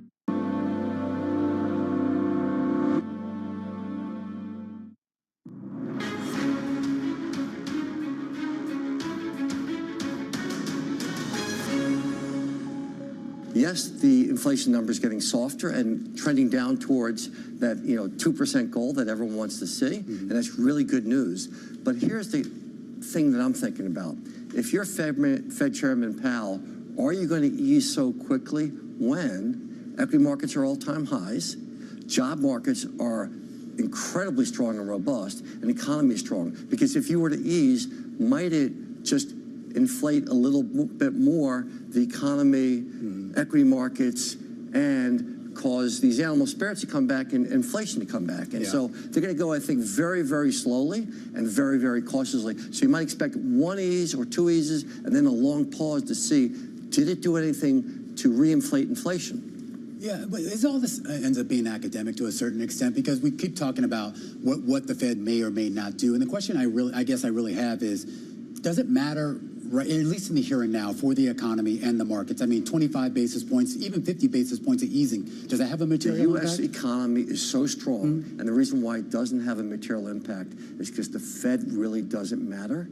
That's really hard to say. No, they don't really matter, given the amount of fiscal stimulus that's happened. And the fiscal stimulus has been so exorbitant, so huge, never before seen in a growth market like we've had. And yet it came through in trillions and trillions and trillions. I'm talking about Infrastructure Act, the CHIPS Act, and many other acts that added trillions of stimulus at the time the Fed was tightening. So I would say that you're right about that. It is a bit academic, because here we are at higher rates and the economy is just fine. You have to stay bullish because the economy is strong, jobs are strong. The stock market, we're going to see what's going to happen with second half earnings, and we're going to have record earnings in the third and fourth quarter. So I'd say stay bullish for equities and stay bullish for credit as well, because a higher rate environment that we're seeing is really, really bullish for the bond market. Marathon Asset Management Chair and CEO Bruce Richards speaking to Bloomberg. Now, the hunt for Boeing's new CEO is gaining momentum as the plane maker navigates one of the most turbulent stretches of its century-long history. CEO Dave Calhoun is set to testify aboard the Senate Permanent Subcommittee on Investigations today.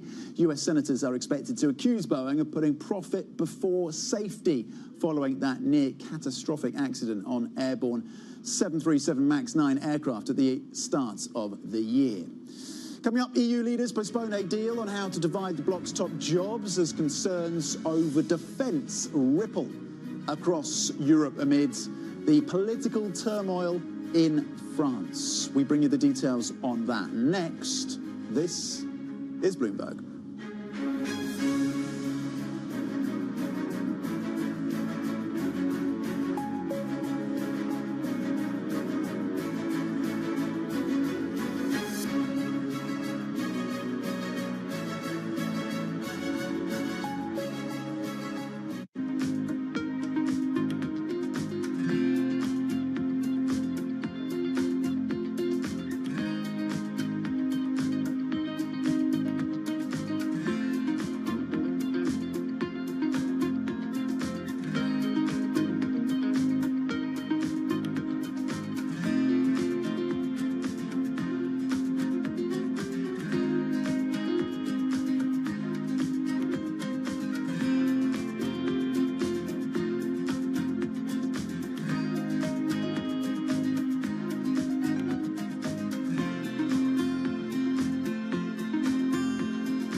You actually offer a payout at 7 years to encourage people to explore if they don't find themselves in management position. I mean, what's the thinking? I mean, like, what's that about? We're not forcing everybody to, be kicked out, right? But you encourage people to explore. Exactly. We encourage people to think about their, because sometimes it's easier, even for me, if I don't need to change everything, it's easier, right? Change is really tough thing for everybody. should I do this job for next 5 years, 10 years, or should I try a new thing? If I had to think, that is a great opportunity to think about it. We need to think about what kind of talents I can have for the next 5 years, 10 years. What's the best way to contribute to the world?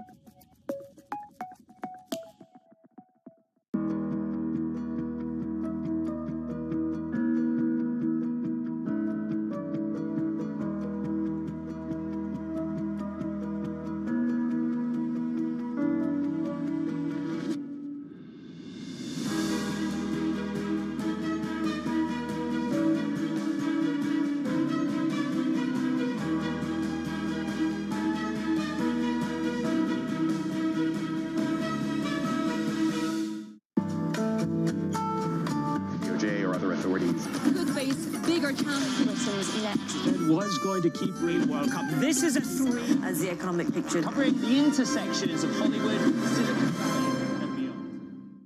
Why do the biggest names in business choose Bloomberg? That is a great question. It's a great question. Great question. Great question. Best question I get all night. Bloomberg, top experts, great questions.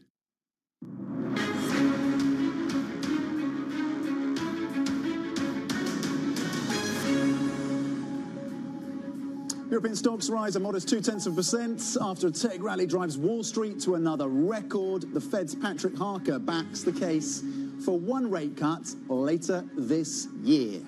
Deal delayed. European leaders postpone an agreement on how to divide the bloc's top jobs. Talks will continue ahead of a summit next week as Ursula von der Leyen hopes to win a second term as Commission President. Plus, Marine Le Pen's party says it needs an absolute majority to govern France. That's as polls show the far-right National Rally in the lead less than 2 weeks before voting starts in the parliamentary elections. Good morning and welcome to The Pulse. I'm Tom Mackenzie in London. Let's get to that story then. EU leaders postponing a deal on how to divide the bloc's top jobs, opening the door to further bargaining before a summit next week. To discuss the details, let's bring in Bloomberg's Oliver Crook, joining me now from Berlin. Ollie, no agreement then. Where are we in terms of the horse trading around the top jobs in Europe? Yeah, the famous horse trading that goes on in Brussels that really began last night officially at this dinner that was being held in Brussels by the EU member state, all the leaders and the Presidential Council trying to get in there and trying to thrash out these jobs. And actually going into it, Tom, it looked pretty good in terms of actually getting some consensus. But as ever with Europe, building a little bit of suspense into it, they weren't able to settle it. Nothing has changed really on the macro side. VDL, Ursula von der Leyen is still the preferred candidate for the Commission President. That is sort of the top job out there. There's also Kaja Kallas, the sort of Estonian Prime Minister who would be leading foreign policy. Where the debate seems to be centering around is the European Council job, which is a sort of a mystical figure in Brussels that basically shepherds the European leaders in meetings like the one that went on last night to try to make decisions. That's currently held by Charles Michel. That is a 5-year term, generally speaking. We understand that the EPP, the center-right, and the socialists would actually are debating maybe that should be split in half. The EPP pushing for that because they did so well in the election and really wanting to hold sort of half of that tenure to gain a little bit more power in Brussels. That kicks it into next week when the European leaders have their informal meeting in Brussels. But that wraps, Tom, just 2 days before the French vote, which is obviously hanging over basically everything in Europe. Yeah, talking of which, Ollie, Macron clearly a weakened leader, at least for now, and the polls suggest that that continues. How is the challenge of Macron? How is his political travails? How is it all being seen in the halls of power in Brussels? Yeah, Tom, I think there are so many dimensions in which this is going to sort of echo through the halls of Brussels. But let's just take, defense, for example. He's been very outspoken, advocating at one point, opening the possibility for having sort of troops on the ground in Brussels, talking about joint debt on defense, all of that sort of stuff, with him very weakened at home and potentially not even having the prime ministry after, in a couple of weeks from now. He's sort of a leader without a mandate potentially in Brussels. So that'll really weaken his argument on those things. That obviously throws open the door and the question, Tom, of what would Marine Le Pen's party actually do? And this is a sort of open question. I mean, particularly on defense, she's been historically quite laudatory of Vladimir Putin. You know, she's sort of tempered that somewhat in the last sort of year and a half, being a little bit more hedged on the rhetoric towards Ukraine. But they had a sort of pamphlet on sort of their proposal on what to do with European defense on their website, and they took this down last week. And part of that, Tom, was to basically extract France from the NATO command structure. So a lot of questions for the politicians in Brussels about what that would look like if they were to sort of win the prime ministership in France. Ollie, France can't get a break, right? Mbappe, I'm just reading, and I physically winced when I saw the photo, I have to say. If you're shy to that kind of thing, maybe don't zoom in too closely. But poor old Mbappe, so he's going to have to wear a mask. They've confirmed he broke his nose. Yeah, Tom, so listen, it's not the only French leader with a bloodied nose and maybe a sort of reduced playing schedule going forward. It's not just Macron, but Mbappe. It's sort of a real crusher for the French. They did win last night, you know, that's not nothing, but breaking your nose at the sort of 87th minute of the game is not ideal. But sort of take it to the politics. I mean, he was actually outspoken about the sort of rising of the far right. You can see it there on the screen, saying that he is against extremism, against ideas that divide within France. So this is really, you know, ubiquitous in France. Even the football can't get away from it, Tom. And I should say, also the case in Germany, as you can see here. This is what we're getting in the bureau today. Little soccer balls. I know you still have the what is that? Are you getting soccer balls on pens? Is that what that is? Yeah, that's pretty exciting stuff from the organisers. It's a lollipop. I don't know what you guys call it over in Britain. Oh, it's a lolly. Don't eat that on air, Ollie. It's not good for you. Oliver Crook, thank you very much indeed with the latest on European politics and, you know, just as importantly, frankly, the football as well. Ollie, thank you. Now, more serious matters at hand. Russian President Vladimir Putin is going to be visiting North Korea. In fact, he's en route there. We might get pictures in the next few hours. He's also going to be visiting Vietnam as well, which is interesting given that the US has been cozying up to that country. In terms of Pyongyang, though, and what North Korea might offer, of course, the country has been a supporter and a firm supporter of Putin's war of aggression on Ukraine. And let's expect both countries to deepen their military cooperation during this visit. So we're watching that, and we may get those live pictures. Those pictures you're seeing on the screen right now dating back to the Russian president welcoming Kim Jong-un in Russia last year. Now, Donald Trump's former national security advisor says Trump should sever all ties with China and resume nuclear weapons tests if he is re-elected as president. Robert O'Brien also writes in Foreign Policy magazine that Trump should consider deploying the entire US Marine Corps to Asia. Here in the UK, Brexit figurehead Nigel Farage has unveiled a, quote, unashamedly radical manifesto for his Reform UK party ahead of next month's general election. This election is, for our party and for me, the first important step on the road to 2029. Our aim and our ambition is to establish a bridgehead in Parliament and to become a real opposition to a Labour government. Okay, Bloomberg's EMEA News Director Ros Matheson is here with the implications of what we've been hearing from the Reform UK Party, their manifesto or their contract with the people. Walk us through the key points. Does it really matter? Farage himself has said, look, we're not going to be governing. This is a long-term play. What are the standout policies for you in this document? Yeah, as you heard him just saying, he's talking about a bridgehead in Parliament and 2029 and being, you know, really displacing the Tories as the main opposition party in the UK on the presumption that Labor does get in office in a few weeks. So what he's talking about are policies they're going to push the Tories, but also push Labor potentially and sort of seize what they see as the public narrative around issues like migration at the moment. So what we're talking about is in the manifesto are policies to sound tough on migration, to compel people to take jobs. You can't sit around and take benefits. You have to take a job somewhere in the UK. There's also, you know, they're going to raise the threshold for income tax in the UK. They're going to deal, they say, with the National Health, the waiting list for National Health Service. They're also going to get rid of inheritance tax, and they're going to boost investment, well, really drilling for oil and gas in the North Sea, and walk away from all the net zero pledges that have been made. So that's really speaking to what they say is some of the noise you get in the electorate at the moment. And so again, that's not necessarily, just pushing the Tories, but also pushing Labor and potentially a future Labor government. They're going to say, we're going to be really honing in on that to become the total voice of opposition in the UK, and that includes around issues around migration as well. And to be that voice of opposition, what is the polling suggesting in terms of the number of MPs they may have, in terms of the total vote they may have, how that could play out parliamentary, in terms of the arithmetic? Well, right now they've got none, but they're hoping for some, and the polling suggests they might get there, particularly Nigel Farage, the most sort of famous figure really in the Reform Party, and the most notable, might get a seat himself in Parliament. They might get a few, but again, polling at 14% when you first pass the post in the UK, that's going to be a tough job to get a lot of seats in Parliament, but doesn't mean that they stop the Tories getting more seats in Parliament. Really, that's about sort of destroying the Tories and then presenting themselves as the major voice of opposition in the UK. So even if they don't get a lot of seats in Parliament, they just get that tiny bridgehead, perhaps, that Farage is talking about. What they're saying is we're here to stay and we're going to continue to push Labor on our agenda. Yeah, and when you see what's happening in France with the National Rally, you should not, it would be warned, not dismiss, arguably, some of this coming from the right wing here in the UK as well. This time, of course, talking about the Reform UK Party and Nigel Farage and his plans. Bloomberg's EMEA News Director, Ros Mattison, with the context there and the potential implications for both the Conservatives and the Labour Party.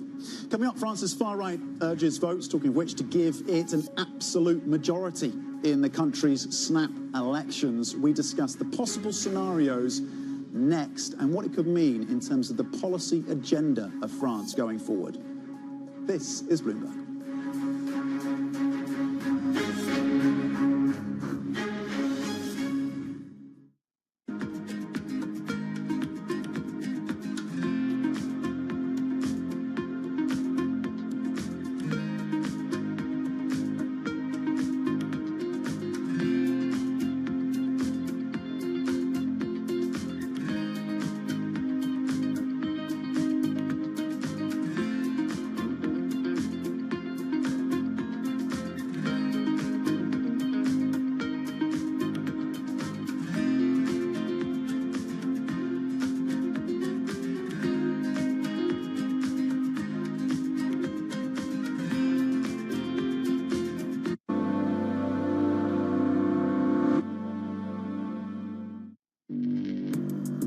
Access the financial world on demand.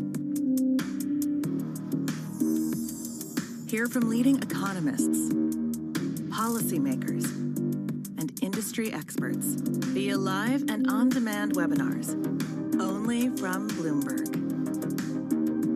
Start exploring to see what's moving the markets. Visit Bloomberg.com/webinars.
Welcome back. Now, France's far-right National Rally is asking voters to give it an absolute majority in the snap parliamentary election at the end of June. The party is leading opinion polls, but is not projected to win more than half of the 577 seats in the National Assembly. Strategists from the Bank of America said the political uncertainty has made French stocks the least popular in Europe. In fact, the gains that we saw at the start of the session today have faded when it comes to French equities. We'll keep across that story for you, of course. At this point, though, let's bring in Famke Kronmuller, Director of Geostrategic Business at Ernst & Young in Paris. Famke, thanks for joining us. So we hear the prospective, or at least the hope for, within his own party, future Prime Minister of France, that's where he would hope to be, talking to a French newspaper saying that the National Rally needs a majority in Parliament to enact their policies.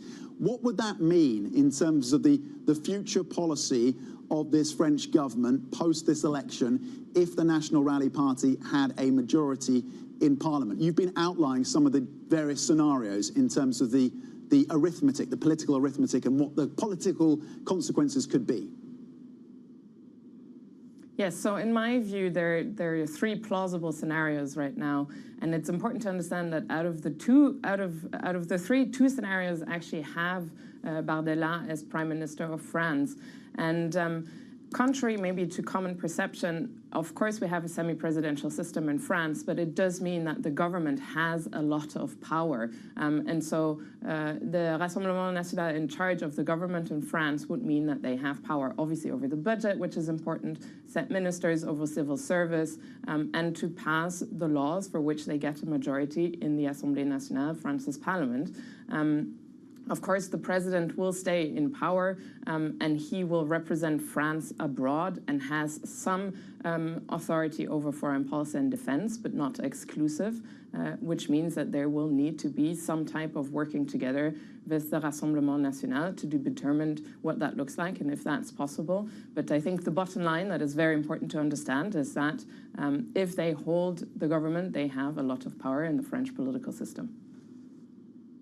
Yeah, and I want to put a pin in that point that you made, because I think that's misunderstood. That really stood out to me in terms of your notes to us, Famke, in terms of the fact that if there was this cohabitation, that the parliamentary powers would also have that check to some extent in terms of the foreign policy of the French president, of Macron. How would that work? Because there is that assumption, or there has been that assumption voiced by some, that those powers would still be ring-fenced for Macron. But you're suggesting that's not the case. Well, the Constitution is not entirely clear.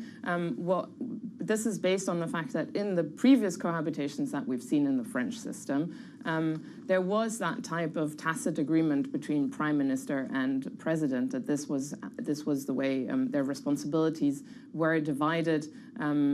Also because the president has the power to represent France abroad, etc.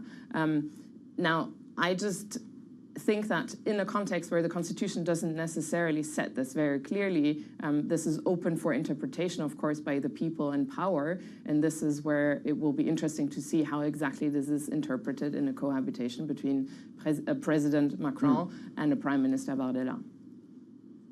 And as you say, you run through the three likely scenarios, the three possible scenarios: a hung parliament, a soft national rally in terms of the victory and the number of seats they have, or an absolute majority for the national rally. In all three scenarios, you say there will be significant power for this group, for this political party within parliament in France. What could be a potential check then on their ambitions?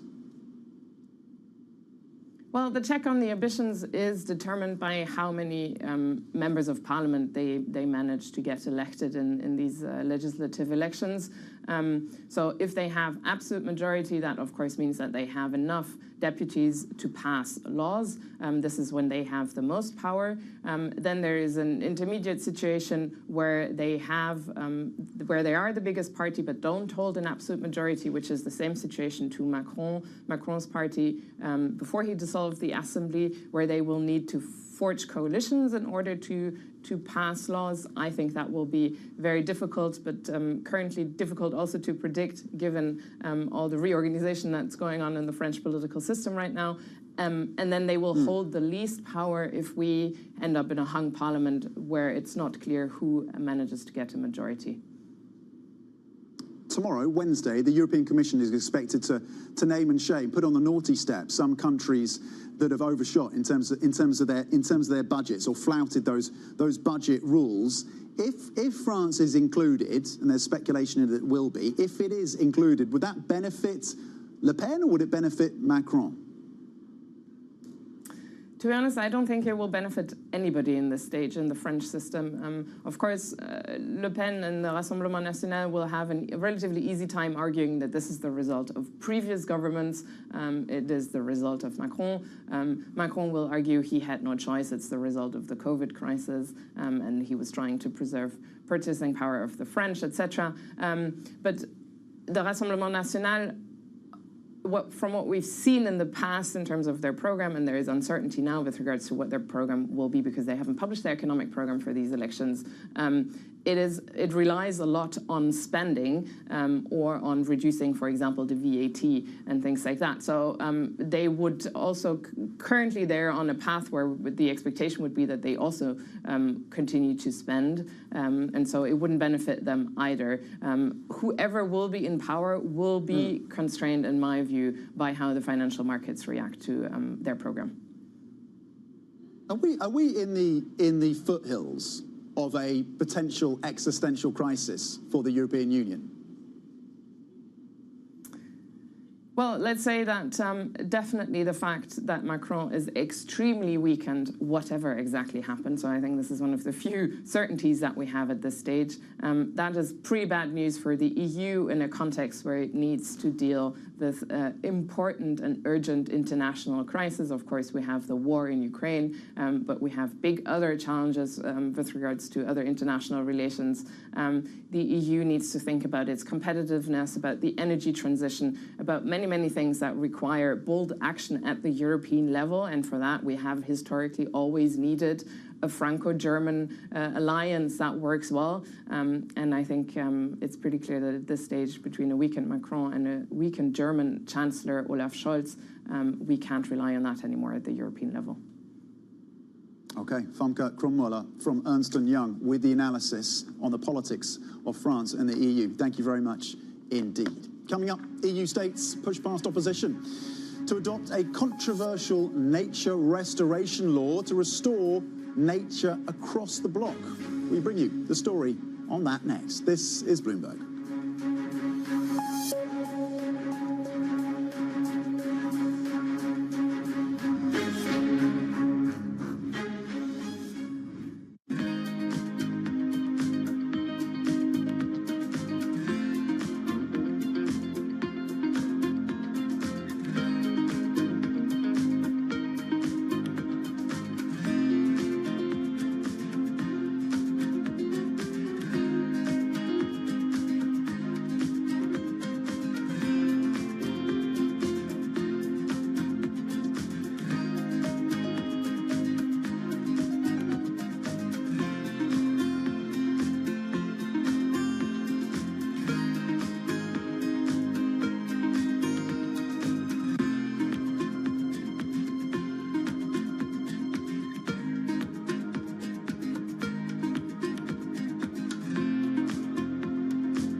Bloomberg has enhanced search on the terminal to deliver what you need when you need it. Now, you can simply type phrases in everyday English in the command line. Compare financials. Find people. Analyze markets. You can enter phrases or ask questions. What do you want to know today? Ask a question or visit SearchGo to find answers now.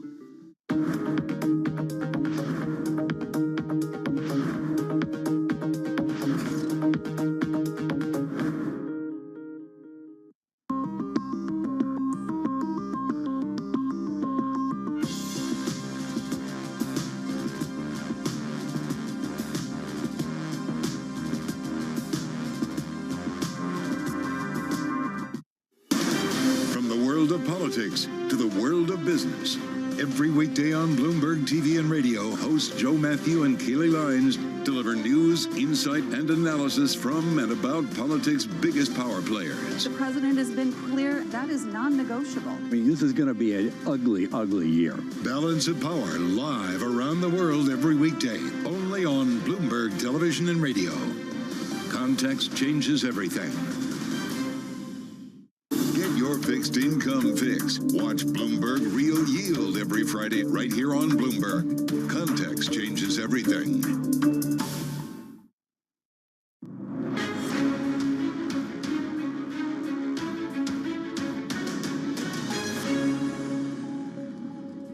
Welcome back. The European Union and member states have finally signed off on a controversial law to restore nature across the bloc. The deal would return at least 20% of the area's land and sea back to its original state by 2032.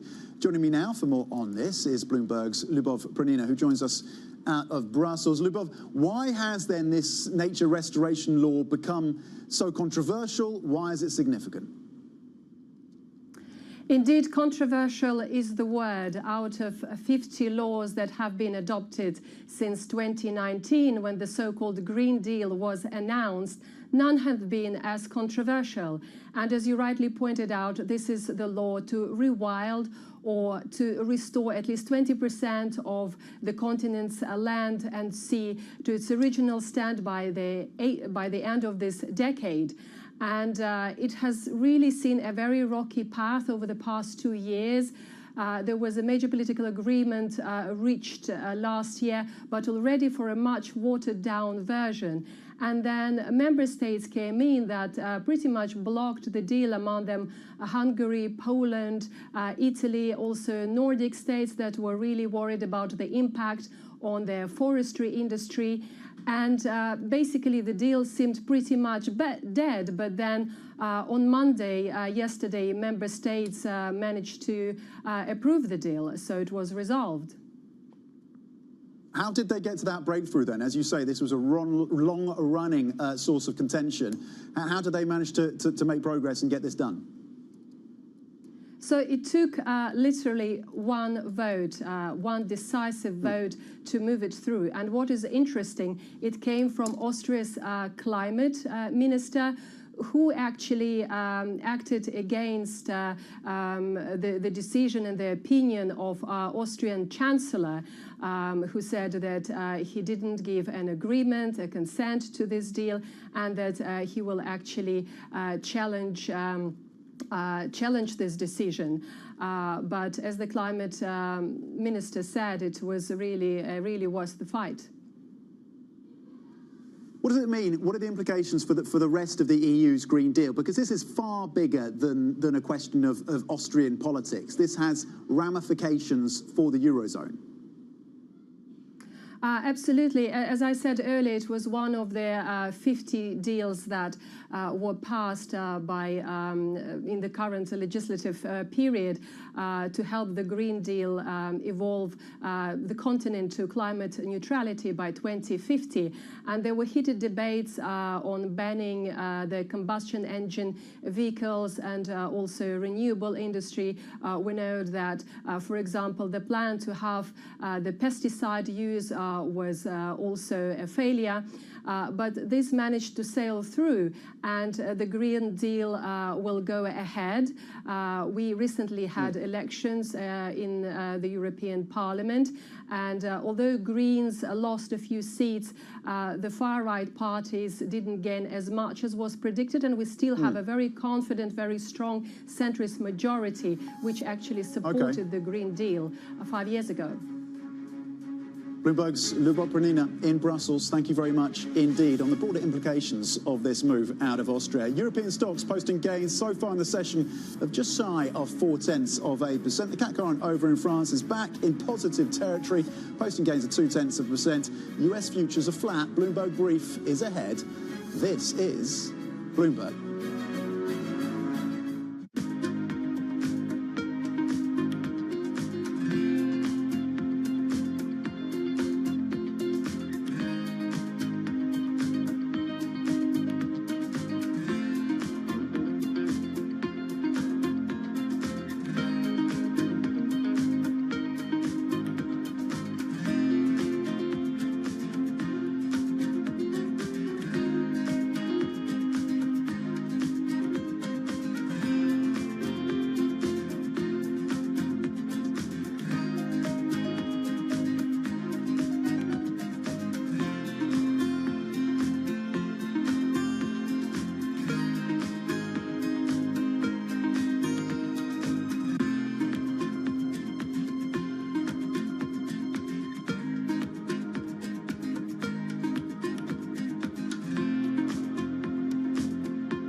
Arch has laid plenty of groundwork for future revenue, but for now, Mark Messler's most pressing challenge as CFO is conserving capital. You have to have the short-term discipline to sort of circle the wagons around cash. I mean, cash is oxygen. I know where every ounce of cash is going, and but we also have to be nimble around that as well because things change by the day. Archer went public in 2021 in a reverse merger with a SPAC, Ken Moelis's Atlas Crest Investments. Through August 2023, the company raised over $1 billion from investors, including Stellantis, Boeing, United Airlines, and Cathie Wood's ARK Investment Management. Does that ARK investment open doors for you to bring in different kinds of institutional money going forward? It does. I mean, I think there's a lot of credibility that comes in with an investor like ARK. As I think about, my top targeted list of investors over the next 2 to 3 years, an investment like that gives us some credibility and gives us a little bit of staying power as I go in and talk to other investors. With the SPAC pipe now closed, Archer's facing a new phase of raising capital. I know the folks who aren't willing to invest right now may have large pockets of investment in the future. So I want to be in front of them. I'm wanting to show them progress. I want to create credibility with them that we are marching towards our goals of commercialization. It's the world's second largest economy with a growing influence in global affairs. But geopolitical uncertainties, deflationary pressures, and questions about foreign investment linger. Bloomberg, the China Show, brings you the unmatched expertise you need to keep track of breaking news, in-depth market analysis, and the most influential newsmakers in and around China. Bloomberg, the China Show. Weekdays around the world, right here on Bloomberg. Context changes everything.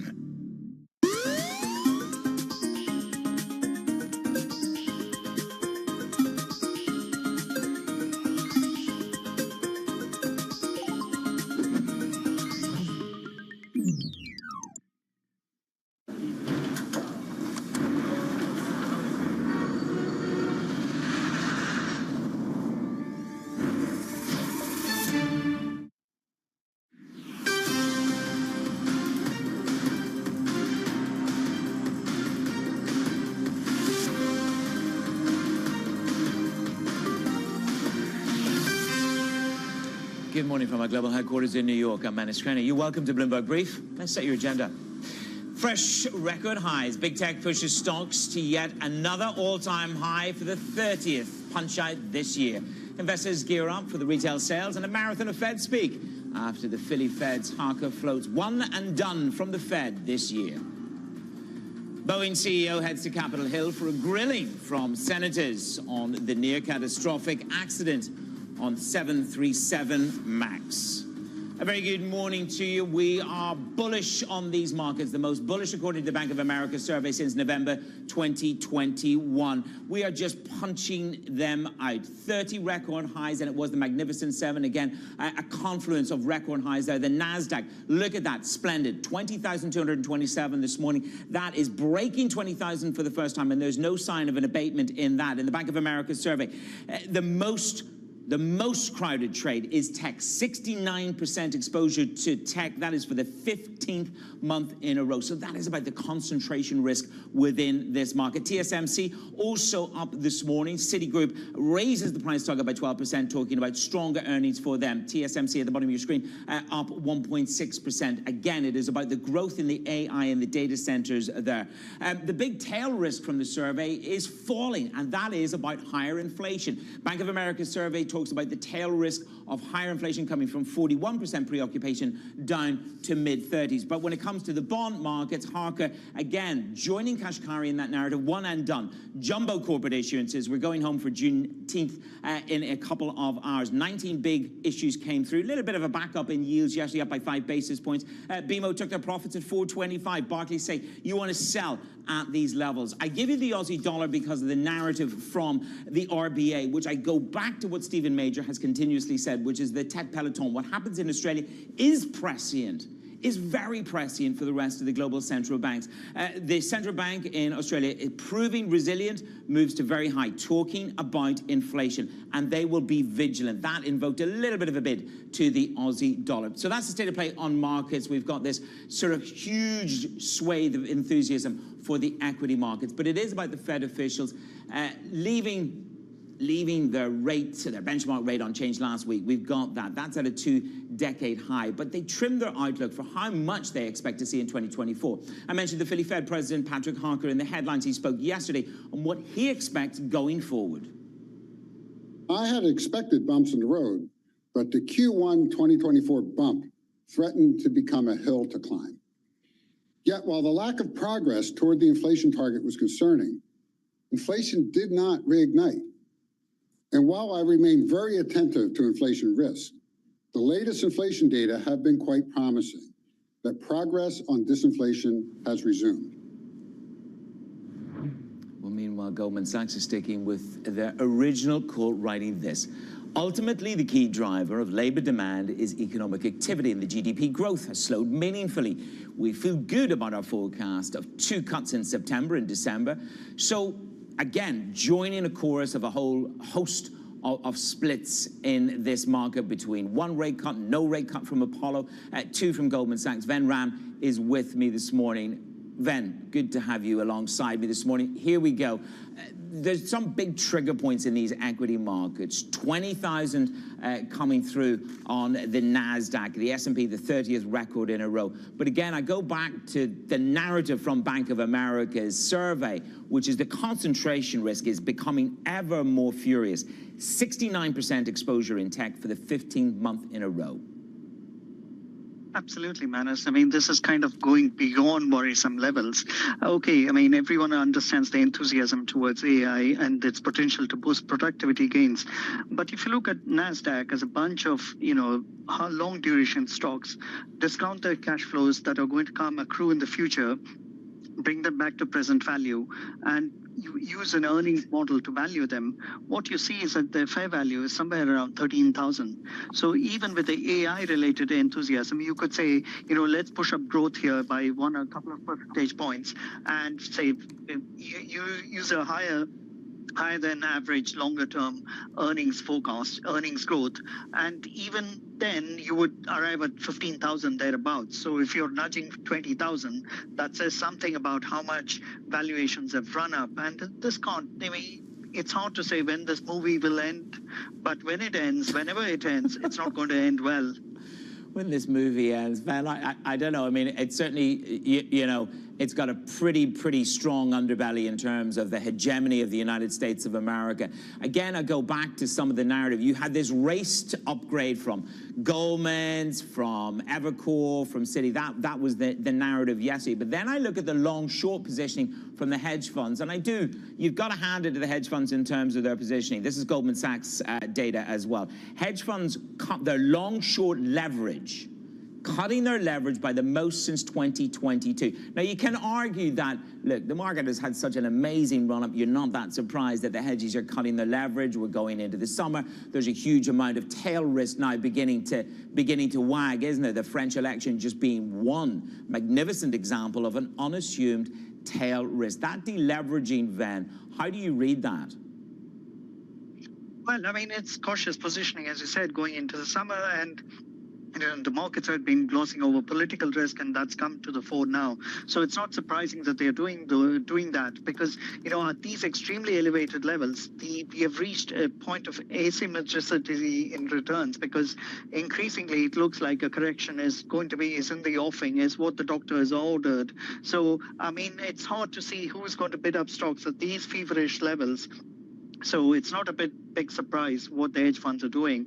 And I do expect a correction in stocks in good time to come. But, the market's manners, as you know, they can be insane for longer than you can be solvent. So how long this insanity continues is hard to tell. What a wonderful phrasing this morning, insanity and the movie. I've only got one more Titanic left in me in terms of these stocks, Ven. That is for sure. Ven Ram. setting the stage on these magnificent breakthroughs in some of the markets. Over 20,000 on the NASDAQ and 30 records in a row for the S&P 500. Some breaking news coming through for you. This is from the European side. The ZEW in Germany, the current conditions index actually worsens to 73.8. The estimate was for negative 65.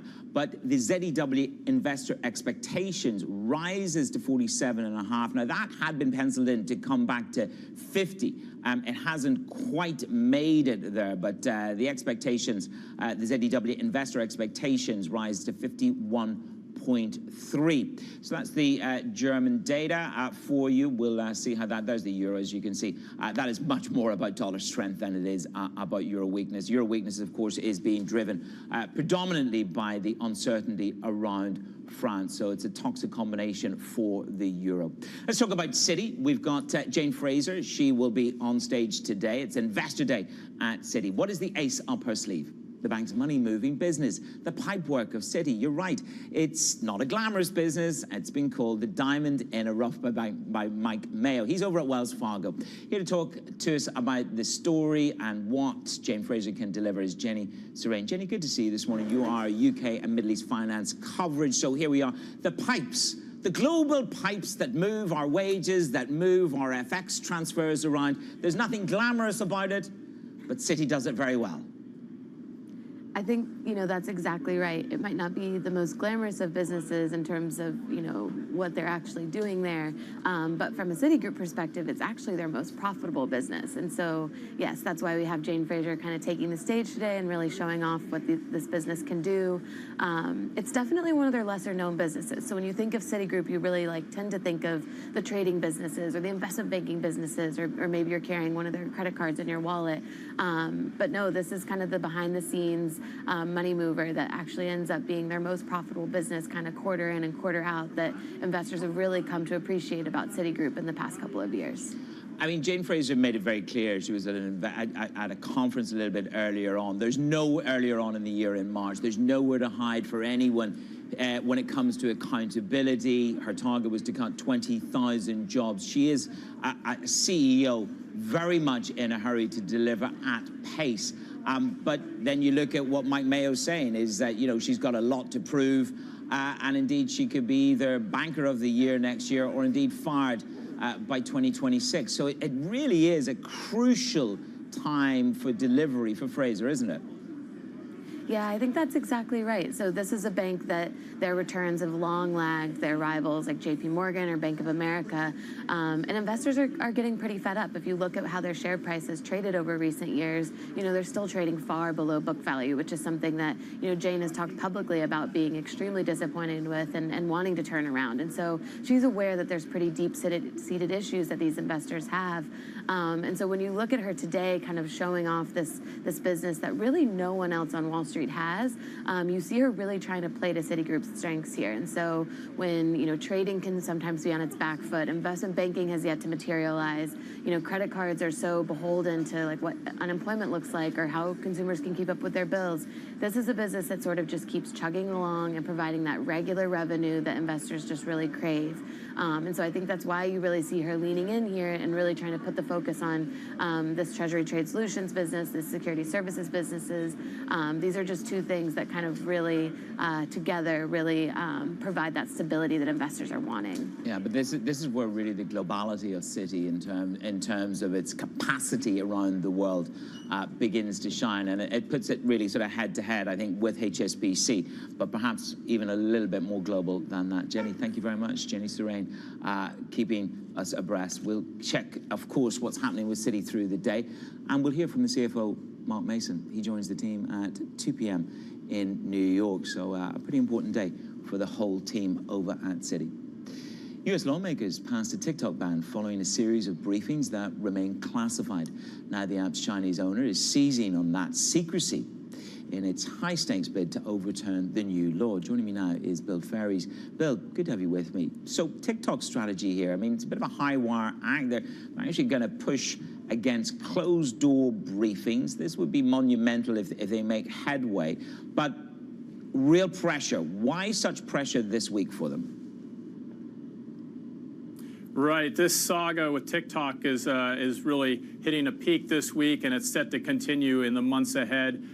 This week, you'll remember President Biden signed that law requiring ByteDance to sell TikTok within 270 days. He signed that in April. Just over a week later, ByteDance sued and said that this was basically an unconstitutional law. It was an infringement on Americans' First Amendment rights. TikTok has to present its case this week to the court. June 20th, Thursday, is the deadline, and they're expected to rely heavily on criticism of this closed-door classified briefing. They say U.S. officials need to present some kind of a public case, public evidence for why they think TikTok and ByteDance are national security threats. Their strategy here seems to be to try to get the government to declassify some of the material they gave in this closed-door briefing, and it remains to be seen whether the U.S. government is really going to be willing to take that step. Well, this, of course, will come down to how one interprets the First Amendment, the right to free speech, etc. And we're already hearing from some of the Democrats saying, Richard Blumenthal, they're just a platform. They're not expressing anything. Their users are. This is going to be the debate. This is the Connecticut Democrat. So what do you think the overall reaction is going to be in the U.S. political world? Well, I think, there are very few things that unite Democrats and Republicans at this point, particularly in an election year. This TikTok bill was one of them. It passed through the Republican-controlled House. It went through the Democratic-controlled Senate and was signed by President Biden. It's going to drag out for quite a while. We do expect this case to possibly go eventually to the Supreme Court. It's hard to see the law which required the sale by January 19th of next year. It's hard to see that deadline getting met if these legal cases keep piling up. But this week it will be interesting to actually see this argument made to the court. I believe it's the Fifth Circuit, and whether the administration, whether the U.S. government comes out and releases any of the information. Okay, Bill, let's see how it goes. Bill Ferry's there on the very latest on TikTok. Other stories trending on your Bloomberg terminal? This is what we've got for you this morning. The Reserve Bank of Australia discussed the case to hike rates earlier today before deciding to stick with the current rate, which remains at a 12-year high. Now, the central bank raised its alarm on the stickiness of inflation and pledged vigilance. Apple is shutting down its Pay Later program after only 1 year, retreating from the efforts to offer more financial services in-house. The tech giant was attempting to compete with the firm by letting customers make purchases on an installment plan. Coming up in the show, Stephanie Guild from Robinhood. She is the head of investment strategy. Joins me around the desk a little bit later on this hour. Good morning from New York. This is Bloomberg.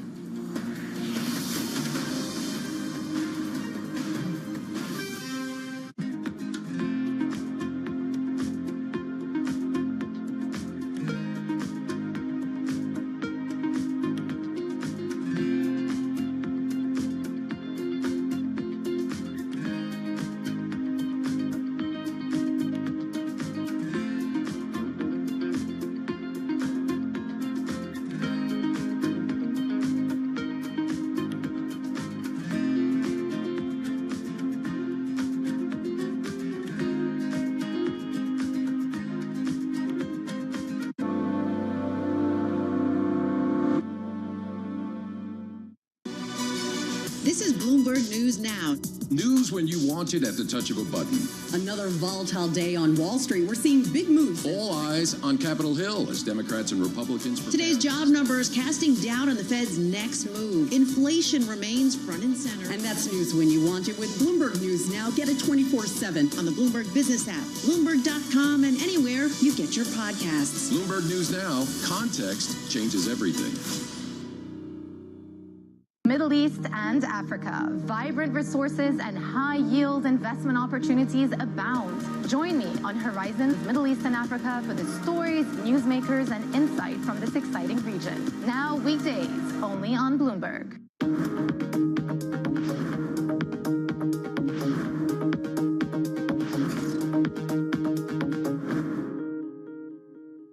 It's the world's second largest economy with a growing influence in global affairs. But But geopolitical uncertainties, deflationary pressures, and questions about foreign investment linger. Bloomberg, The China Show, brings you the unmatched expertise you need to keep track of breaking news, in-depth market analysis, and the most influential newsmakers in and around China. Bloomberg, The China Show. Weekdays around the world, right here on Bloomberg. Context changes everything.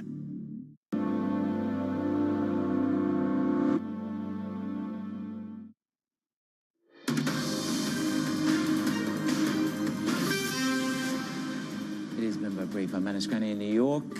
Welcome to the show. My next guest is Stephanie Guild. She's the head of investment strategy over at Robinhood. We're dealing with some pretty big round numbers, Stephanie, this morning. We've got the NASDAQ above 20,000. We've got 30 records in a row in the S&P 500 and a bullish sentiment, according to Bank of America, that we haven't seen since November 2021. It's like this rallying call. Are you as euphoric? I am to a certain extent, because I do think we're in a technology super cycle when it comes to things like AI, wearable devices, even in the healthcare space through biotech. But there are a lot of probably things that have put us at risk of this kind of, in the short term, sort of not going so well. And I think that goes from like the political agenda of different countries around the world, and also what happens with interest rates and whether we actually go to a recession or not. Let's just split some of it apart, because the tail risk from France, I think, was very, very unassumed and underpriced. Yet what it did in my mind, and there's a wonderful word which has been used again and again, the hegemony of US assets. So that virulence of political tail risk in France emboldened the hegemony of US assets. Yeah, I mean, probably. There's a certain amount of, let's just focus on things that are going to do well. And I think that always happens when there's uncertainty. But like, if there's not, if it's difficult to understand where you're going to find growth, then you're going to go where there is I don't want to use the word guaranteed, but there is growth that is very likely. And that's going to be in places like the tech space. But you have, I think, a healthy skepticism, a healthy caution. You say I would be skeptical about earnings growth expectations of 11% in the S&P 500, especially all coming from the third and the fourth quarters. But then, of course, the concentration is in the higher end. So is that a little bit of healthy skepticism? Because I look back to Evercore yesterday, and Evercore's big bullish call at 6,000 was around AI, was around the earnings per share driven around that. So that's concentration risk again. Why the healthy skepticism? I think because you've got 38% of the S&P 500 in the top 10 names, and then everything else below that hasn't been doing as well. And so you can get to 11% if you assume that kind of dominance by the top 10 continues. I think because that's where you're getting most of the earnings growth. If you take away the bottom 490 names, you actually have negative earnings growth for the last 5 quarters. So I think there's a view that that will just continue. But I'm not sure, with interest rates potentially not being cut this year and the job market looking like it's starting to weaken, if it gets pretty weak, then you're going to end up heading to a place where stocks probably need to correct. I mean, that breadth trade, there's been virtually no sign of a solid correction or a real opportunity to buy the dip. I look at what you're saying is the Fed won't cut much, if at all. I'm listening to Harker and Kashkari, one and done. What does that say to you about the next cycle? I think it's almost immaterial whether it's one and done or two and done this year. What does it say about the cycle? That's just this year, though. I think about like one and done or two and done. We're talking about 2024. What about 2025? They actually expect more. That's what I'm saying. I think it's immaterial whether it's one and done or two and done. It's not going to shift the equity dial. But what does in 2025? I think that you end up getting a slowdown in the economy, and I think there still remains to be seen whether we'll have a soft landing or a harder landing, and that's the part that I'm most focused on. But I do want to go back to something you said before, where you said that there has been no breath, and that's the one part I kind of disagree with, in that I think there's been a lot of opportunity to buy the dip on a name-by-name basis, not necessarily in the stock market broadly. Yeah, we certainly saw that in Apple, and then it managed to turn it around. Absolutely, the nuance is key, maybe on the index level, but then I suppose passive funds and indexes are what seem to dominate. You've got to be an active stock picker to take your opportunity. Thank you so much. Good to see you this morning. A healthy dose of skepticism in terms of the concentration risk in the market. Stephanie Guild, Robin Hood, Context Matters on Bloomberg. Good morning.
Names in tech are on Bloomberg. I don't like anthropomorphizing AI. I sort of believe it's a tool. It is got intelligence, if you want to give it that as moniker, but it's not the same intelligence that I have. Especially I'm afraid of whenever it's some kind of AI is speaking for me. I want to be myself, and I want to be the one speaking. I have AI myself. Actual intelligence. This industry of producing intelligence is one of the greatest opportunities I've ever seen. Instead of instruction-driven computing, it's now intention-driven computing. There's been a lot of us who've been working in AI for a long time. It's great now to see other people using it and seeing what some of the challenges are. To stay ahead in tech, it has to be much more than just software. So you need long-term investments in science and research. You have an ecosystem of companies coming together. It's causing a new industrial revolution. Nobody covers technology like Bloomberg. Context changes everything.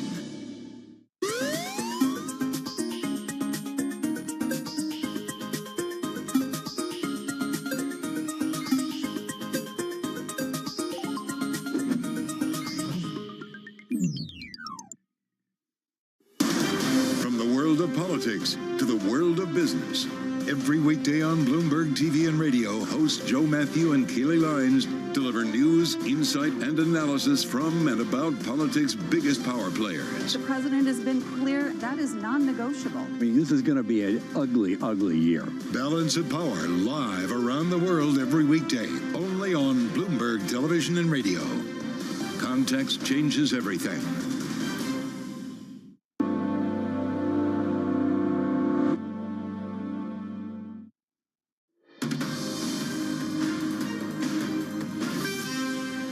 It's Bloomberg Brief. I'm Manus Cranny in New York. Time for a look at the front pages. This is what we've got making headlines around the world. First up on the New York Times, writing that Israel pauses daytime offensive in parts of Gaza, raising hopes of more aid. The new policy addresses concerns that the combat made aid delivery too dangerous. And it comes after increasingly isolated Prime Minister Netanyahu dissolves his war cabinet. Up next, Reserve Bank of Australia, we mentioned this at the top of the show, raising the alarm on inflation. The central bank keeping rates at 4.35%, but it did warn for the first time that the recent big spending federal and state budgets may have added fuel to the inflationary fire. The Aussie dollar was bid. We had those narratives from the RBA talking about inflation proving resilient versus being high, and that they will be vigilant. So that is the state of play on the front pages. We'll run you through the momentum in these markets. We're counting down to the retail sales, industrial production. How's that going to play out in terms of the close down? It's a beautiful day in New York. Good morning.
So many people say the only way to really deal with climate change is kind of eliminate oil and gas and then have more clean energy. Is it realistic to eliminate oil and gas in the foreseeable future? You actually have to at least mitigate it.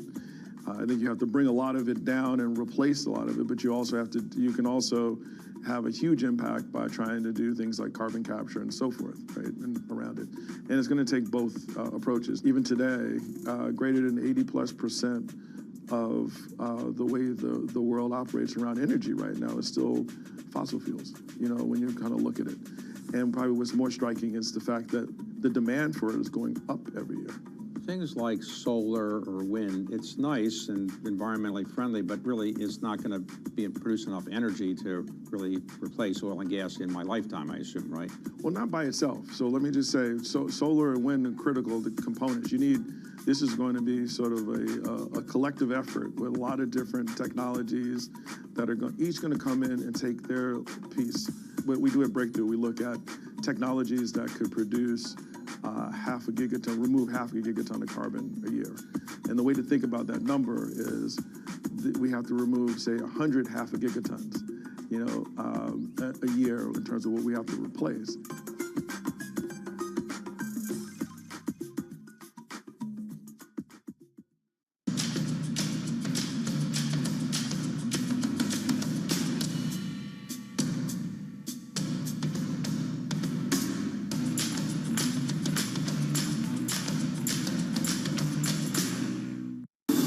Fixed income fix. Watch Bloomberg Real Yield every Friday right here on Bloomberg. Context changes everything.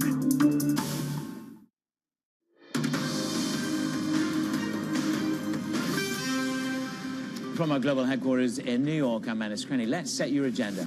30 record highs in U.S. stocks and counting. Big tech pushes stocks to yet another all-time high.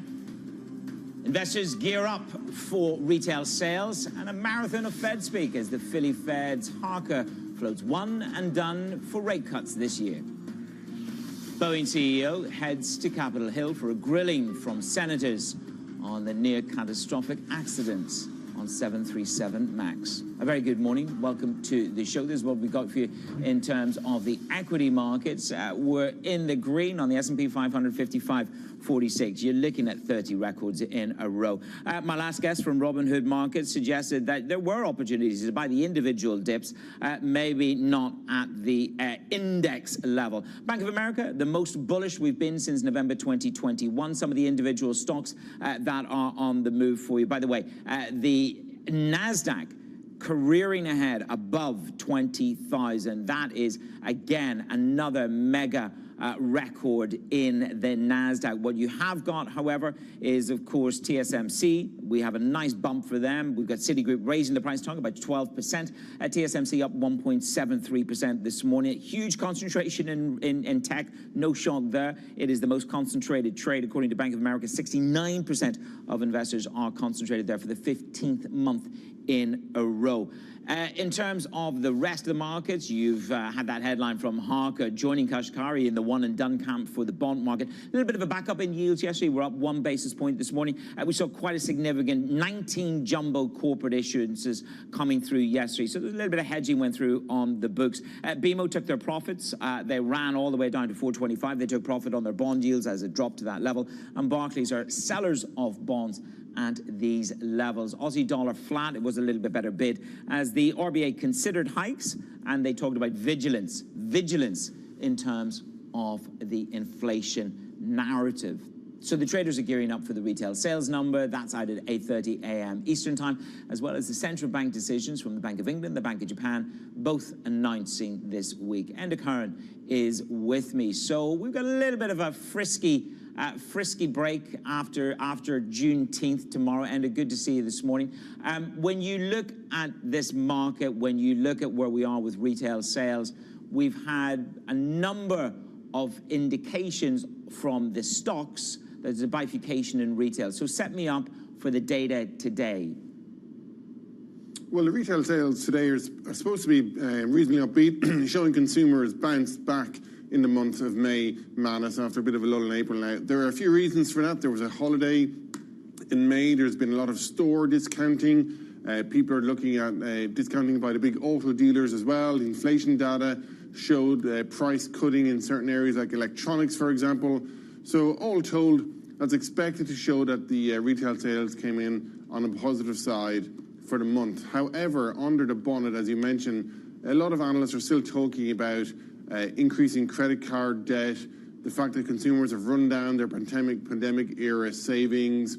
Of course, no real relief on the interest rate front in sight, at least not yet. So even though the May retail sales are expected to be somewhat okay, broadly speaking, the economy continues to slow down. We are seeing that in the jobs market, and it's expected to be continue to be a theme for consumer spending going forward as well. So we've got Kashkari and Harker. It's interesting, 2 in a row, you know, for the one and done narrative. Which camp are you in? And are you in the Mohammed El-Arian camp, which is that the Fed is retrospective, retroactive, and the reaction function is wrong because they're reacting to the wrong data, and that the disinflation narrative will continue and improve, and in actual fact, you will see a material slowdown. It's there on the horizon. They're perhaps missing the obvious. Well, I think for what is clear is they are being very careful, Manus. If you listen to the press conference last week by Chairman Powell and indeed the other commentary, they do not want to make a mistake on calling an end to, you know, the so-called inflation cycle. Remember back in December, they made that pivot. Of course, they had to reverse gear a few months ago when inflation proved stickier than they expected. We've had one good month of inflation. I would expect the Fed would like to see at least 2 or 3 more months to say, okay, the disinflation trend is pretty much intact. Then they will have a window to ease if they want to. Now, of course, you're going to be getting into complications around the election later this year. People have different views on whether or not that matters, but it's certainly another variable. But I think above all, the Fed, they keep talking about confidence. They need to be careful. I think they just don't want to make a mistake and be burned twice. Having pivoted once and gotten it wrong, they won't want to do that again. Now, and I've got to say, you've written a cracking piece. We spent endless months talking about de-dollarization and flight from the dollar. There's been no sign of that at all in the capital flows. And this is very, again, it's the one word I would say that has become top of the agenda this week, hegemony. The destination of the U.S., that outstanding destination in terms of capital and in terms of, let's say, risk aversion. But you've put together the evidence in terms of, like, sweeping aside that de-dollarization story. Yeah, so absolutely, Manus. So the U.S. has sucked in around 1/3 of global capital flows since the pandemic, and these are numbers that the IMF ran, and that money is pouring into here through portfolio flows. It's pouring into here, of course, into the FDI investment due to government investment incentives, and it's all about the high rates story and all about the industrial policy story that the US is currently running. And it does run against a theme. I mean, on paper, the narrative is de-dollarization, countries in the so-called global south looking for alternatives, a lot of geopolitical tensions, and the US in the middle of all of that. Yet despite it, it has been pouring into the US. Now the question, I guess, becomes when might that reverse? When might it turn around? You know, the US itself has political risk. There could be a change of administration after the election later this year, and of course policy could look quite different. And that's, of course, without mentioning where interest rates go and how that impacts the yield story here. And don't forget, on the other side of things, if the China story reverses, that would impact. They have the third plenum coming up in July. If that resets the economic narrative in China, that might make investors look the other way too. But right here, right now, the IMF took a look at these numbers. We pulled it together. It shows you that the US has very much been sucking in global capital from around the world, and indeed at the cost of the emerging market world. Yeah, well, of course, now I think a lot of people are talking about the carry trade, the potential for the carry trade being unwound, looking at these tail risks they're going to mind. You've had the French elections. There will be more to come. The question is, do you have a fiscal risk shock here in the United States of America at the end of the year into 2025? Enda, thank you very much. Setting the agenda there, Enda Curran from Washington. A little bit of breaking news for you. At Golden Goose, we interviewed the CEO on the day they announced their IPO. Today we have the price, $9.75 per share. That is according to the terms that we've seen. So, of course, these are the sneakers. Anything from a couple of $100 to $2,350. I can tell you that at that price, at $9.75, the range that had been floated was $9.50 through to $10.50 per share. This is going to be Italy's biggest IPO since Lottomatica That was last year. Now, they had hoped to raise 558 million euros, $600 million. But this is definitely at the lower end of that pricing term sheet that we had looked at in terms of the range. So we'll keep an eye on that. Danny's not here. I can tell you she has a pair of golden goose sneakers. I'm nearly there. I'm about to pull the trigger. Let's talk about Capitol Hill, because today the Boeing CEO, Dave Calhoun, heads to Capitol Hill. It'll be this afternoon, the grilling from the Senate hearing on the safety and the culture for the aircraft maker. Let's bring in Sid Phillip. He tracks the Boeing story and global airlines. Sid, we haven't heard that much from Calhoun. Where do you think this Senate hearing is going to focus? Is it going to be on culture, or is it going to be on the 90-day plan? Where do you think the lean will be in terms of the questioning? Morning, Manus. So yeah, the lean on questioning is, we expect it to be wide-ranging, ranging from sort of questions about whistleblowers have brought up, as well as sort of quality and sort of the constant sort of push against Boeing, that Boeing focused on profitability and building as many airplanes as they could at the cost of quality. So we do expect it to be quite sort of testy, with the CEO getting lots of scrutiny about various comments that he's made in the past, as well as what Boeing has done in terms of trying to get its production back on track, as well as sort of how they've got the 737 MAX to where it is today. So we do expect it to be quite sort of punchy, and let's hope to see what they come up with. Yeah, well, I mean, you just take your mind back to some of those hearings with the bite dance and the various senators involved in those hearings. They did, of course, Boeing did put out a statement before today. They said, our culture is far from perfect, but we are taking action and making progress. We understand the gravity, and we are committed to moving forward. And part of that moving forward is going to be about the next CEO. It's got to be somebody that's there for the long haul, for the long term, and they're going to have an awful lot of work to do. Do you think Calhoun's legacy, where does it stand relative to what needs to be done going forward? Yeah, so Dave Calhoun said that he's stepping down later this year, and so he's got to safeguard his legacy in terms of showing that Boeing is actually making the changes that everyone, from sort of lawmakers to customers to passengers, have all sort of asked Boeing to do. So Calhoun's going to sort of show contrition. He's going to talk about how Boeing is making sort of fixes to get it right, to ensure to make the quality better, and in terms of sort of getting, sort of moving on from past mistakes. At the same time, I mean, there's going to be some sort of questions about Calhoun, whether he did too little and whether it's too little, too late. Yeah. And so I think that's really the question of where Calhoun's legacy really goes from here. Well, I think they're going to get, I think probably one of the concentrating points today is going to be, you know, how do you treat your whistleblowers? What has happened around that program, the safeguards around that. Just briefly, Sid, where are we on the search for the new CEO? I can't imagine that there's a vast pool of people who are qualified to take on the role of CEO of Boeing, but how is that search going? Yeah, so from what we understand, the chairman, Steve Mollenkopf, is leading the search for the next chairman, for the next CEO. And we understand that it is sort of gathering pace, and they are sort of ramping up the search for a new CEO, and they're looking for someone with experience in terms of running a public company, as well as sort of the ability to take on the challenges that Boeing faces, as well as sort of not having the baggage of previous management. So I think it is a sort of wide-ranging search, and we understand it's got sort of gathering pace and momentum, and we will sort of be looking out to see if there are any sort of signs of who might be the next CEO of Boeing. Well, Sid, if anybody's going to break that story first, it'll be you, so no pressure. Sid Phillip, let's see what happens today on Capitol Hill with Boeing. Coming up, Citi is putting one of the least glamorous businesses front and center in the revamp. More on Jane Fraser's pitch to investors on Bloomberg. Good morning.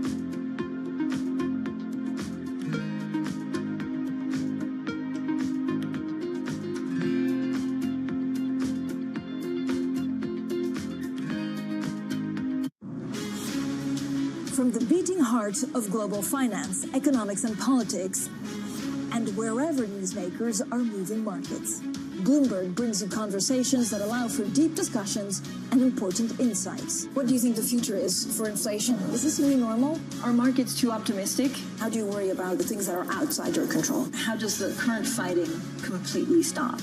I'm Francine Lacqua, and this is The Pulse, every weekday only on Bloomberg. Today's CFOs are reshaping the C-suite. Bloomberg's Chief Future Officer shines a spotlight on these dynamic leaders. It's an incredibly fun job, for sure. We're in the business of leading beyond the numbers. To me, teamwork is key. You need to identify opportunities and push people. It's not about how to say no, it's about how to say yes. Their impact goes far beyond the balance sheet. And on Chief Future Officer, they focus on much more than just revenues and margins. Today's CFO has to be much, much more than a bookkeeper. I talk more about culture today than I talk about numbers. It's not just about debits and credits and digits and dollar signs. It's a lot more than the profit today. It's building the future of tomorrow. Get passion, perspective, and more from the Chief Future Officers of some of the world's most influential companies. New episodes this summer, only on Bloomberg. Brought to you by Workday.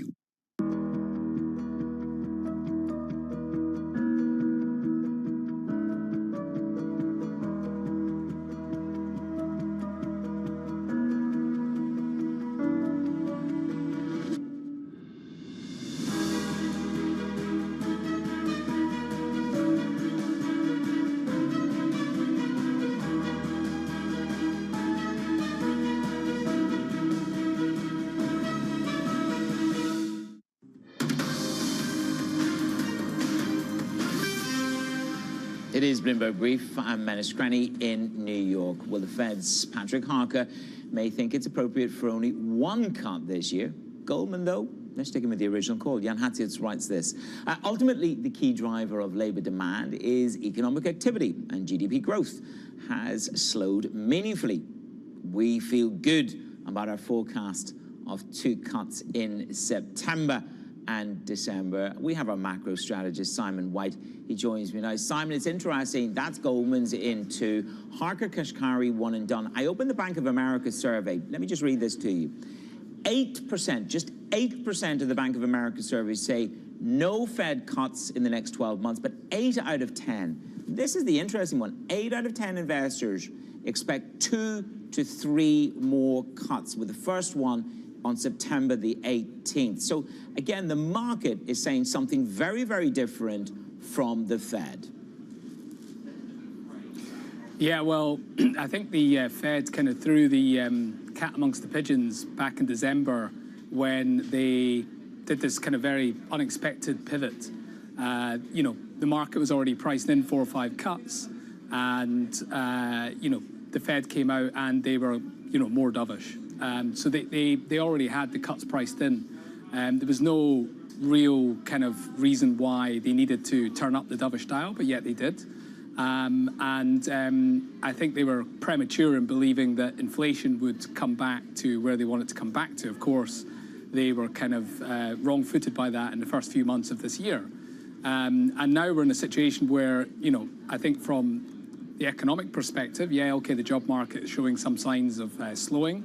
It's really, you know, the jury is out yet on what inflation's doing. My own view is that I think inflation is probably kind of the disinflation side of things is kind of done for now. I think the market was too premature to look at the previous print and kind of thinking that that's the story over. But the Fed is kind of giving the impression it's going to look for a window to cut rates, you know, almost the narrowest of windows. It will look to cut rates. So I think that's why we're beginning to get that sort of confusion. I think from looking at the economic perspective, you could argue that the Fed shouldn't be cutting, but we also know that they kind of boxed themselves in back in December, and they will try to squeeze a cut in if they can. Look, it's also interesting when you talk about that smallest of windows. The biggest tail risk was higher inflation in the survey, and that falls from 41% to 32%. Again, emboldening the case that this, and a number of guests have sort of really reaffirmed this, disinflation is real, it will continue, and it will continue to such an extent that it will give the Fed the opportunity to cut What I'm curious to know is, we know the concentration risk is high. Long Magnificent Seven, 69%, the most crowded trade since long U.S. tech in October 2020. Now, as Van Ram, one of your colleagues, sort of said, look, this is a movie that might not end well, but for breadth to occur, you're going to need those couple of rate cuts to come through. Is that when breadth really comes into play? Possibly. I mean, look, the momentum is driving the market right now. You know, if you look at the stocks, obviously NVIDIA, but you look at other stocks like Broadcom and Eli Lilly, everybody's in the same stocks, right? Because the momentum factor is driving returns right now. Yeah. And of course, when you have such concentration risk, there's always that risk, of course, that the market then, you know, overstretches itself and you get everyone coming out of the same stocks at the same time. Will the cuts make a big difference? You know, I think at some point they could, but even without the cuts, you know, I feel that the market's becoming so tilted in one direction. You know, every hedge fund is in the same strategy. Everybody's chasing the same stocks. You can't, if you're not in these stocks, you're really behind the market. So, you know, I think the cuts at the margin make a big difference, but really, it really comes down to the fact that we have this, one of the most concentrated markets in terms of from a strategy perspective that we've seen for some time. Yeah, and yet you look at that flow data from Goldman Sachs, you're actually talking about hedge funds cutting their long-short leverage by the most since March 2022. I don't know whether that's smart money or just fast money. We'll see. Simon, thank you very much. Simon White from Bloomberg Live team. So it's Investor Day for Citi and Jane Fraser. What's the ace up her sleeve? It is the bank's money-moving business. It's not a glamorous business, and it's been called the diamond in the rough. Mike Mayo has this to say from Wells Fargo. Jenny Serene joins me. She is our UK and Middle East finance coverage. Jenny, so this is Jane Fraser in a hurry to prove that size delivers scale globally in banking payments. Yes, no, I think that's exactly right. And so you have her really taking the stage today to talk about a business that really no other bank is able to match them on in terms of just the breadth that Citigroup brings to this area. You know, they have operations in over 100 countries. And so when you're a Coca-Cola or an Amazon or an Airbnb or whatever it may be, and you're looking to kind of take payments or move money around in all these different places, Citigroup is oftentimes your first port of call. And so they really, you know, while they have the same trading operations as a lot of these Wall Street banks or the same investment banking offerings as a lot of these Wall Street banks, this is kind of an area where they're able to differentiate. And I think that's why you see Jane really trying to drill down and kind of show off the thing that makes Citi unique. Especially in a year, you know, where the Wall Street businesses like trading and investment banking are maybe a little bit softer than what investors would have hoped for. But I think her line that came through in March was a very clear warning to anybody in the revamp, which is that there is nowhere to hide for anyone when it comes to accountability. How do you think the market is assessing her revamp? I was just looking at some of the calls. We've got 16 buys, 10 holds. We've got a price target of 67.85 on it. But she is a CEO in a hurry to deliver. Has the market rewarded her pace? I think so. You know, she took control of a bank that has always lacked all of its rivals. And I think she tried to be really decisive when she first came in and make some pretty tough calls. You know, Citigroup, it used to be known for having a branch on every corner, you know, all over the world. And so she's been pretty decisive in cutting a lot of those types of businesses overseas. She's been really revamping their wealth operations, the security services and Treasury and Trade Solutions businesses that we were just talking about. You know, she's been pouring billions of dollars of investment into that. These are all moves that investors like, but there's still very little to show for it. So they still are far behind where JP Morgan and Bank of America are in terms of returns. You know, their stock is evident of that. And so I think, you know, she's got a little bit of patience in terms of she was always starting from a position that was far behind where her rivals, you know, were. But I think investors are impatient. They want to see this bank turn itself around, and they want to see some improvement here. Absolutely. Well, the stock is up 50-odd%, just over 50% from its sort of lowish kind of point at the end of last year. So that is some kind of indication of belief. But as you say, it is about benchmarking to peers on various metrics. Jenny, thank you very much. Jenny Serene. Coming up later, we will have an exclusive interview with the Citi CFO, Mark Mason, joins the Bloomberg team at 2 p.m. New York time.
Access the financial world on demand.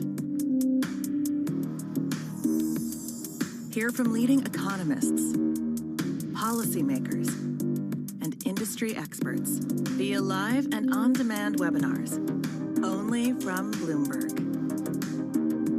Start exploring to see what's moving the markets. Visit Bloomberg.com/webinars.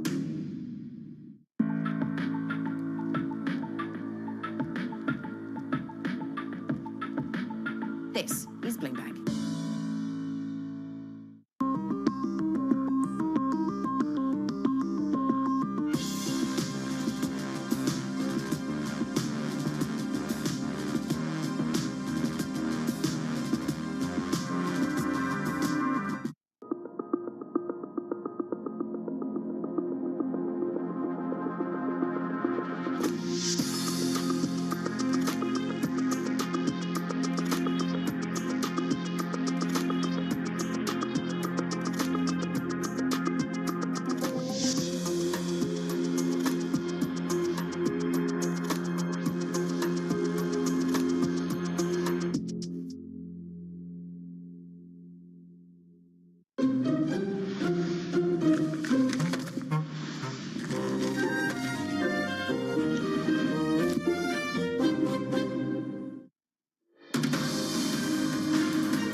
It is Bloomberg Brief. I'm Menace Crenny in New York. Here's a look at what's on the slate today. We've got retail sales hitting the tape at 8:30 a.m. Eastern Time. Then get ready for a slew of Fed speak. We've got Barkin, Collins, Logan, and Goolsbee all hitting the tape today. Will they join the Kashkari and Harker narrative? Housing earnings, KB Home will report after the market closes. So that's going to be the last one before you all rush off for your Juneteenth. Will any of you come back for Thursday and Friday? Individual names that are moving. Lennar extending its loss after the home builders forecast for deals in the third quarter missed expectations. Broadcom is on track for an 8th consecutive session of gains. That's the longest streak that it has had this year. And then TSMC, we've seen it bid up this morning. Frenzy growing in the USA. Citi raises its price target on that stock. We're up at 180, so that's stayed late. Take a check on Bitcoin as well. It comes back a little bit. We're just off a 1-month low. Don't forget, in March, we were at that sort of zenith level of just under 74,000. You saw a little bit of money getting pulled out of the digital assets. $600 million was pulled from digital assets last week. That is the Bitcoin number. It is Juneteenth. For you, those of you who are calling it an early week, enjoy. For the rest of you who want to know a little bit more, tune in to Surveillance. That's up next. From the Brief team, have a lovely day off tomorrow.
Looking at your portfolio of businesses, it is about resilience, it's about pressure, it's about women. Like, so how does that come together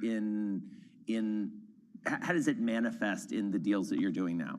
Yeah, it's one of the things that I became increasingly passionate about after I retired, was acknowledging the fact that focus and this performance mindset was a huge asset that I had gained and that I had worked on and perfected for over 20 years. And now working through brands and founders, I just recently announced a collaboration with the Amman Hotel Group where I bring in the best talents in sports recovery and performance mindset in retreats and offering it there to their clientele. Our first one is actually in Phuket in February. So working through what that means, I mean, if you see the stats of Fortune 500 female CEOs, 80% of those women have played sport competitively through their life journey.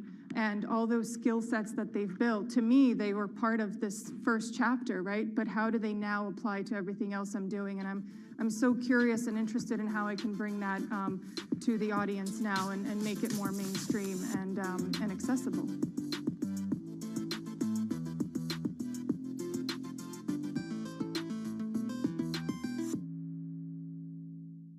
In a multi-trillion-dollar industry, there's a lot of ground to cover. Bitcoin ETFs rubbing elbows with the big dogs. This frenzy has engulfed the entire world. We'll show you what's happening in ETFs like no one else. Bloomberg ETF IQ, only on Bloomberg. Why do the biggest names in business choose Bloomberg? That is a great question. It's a great question. Great question. Great question. Best question I get all night. Bloomberg, top experts, great questions.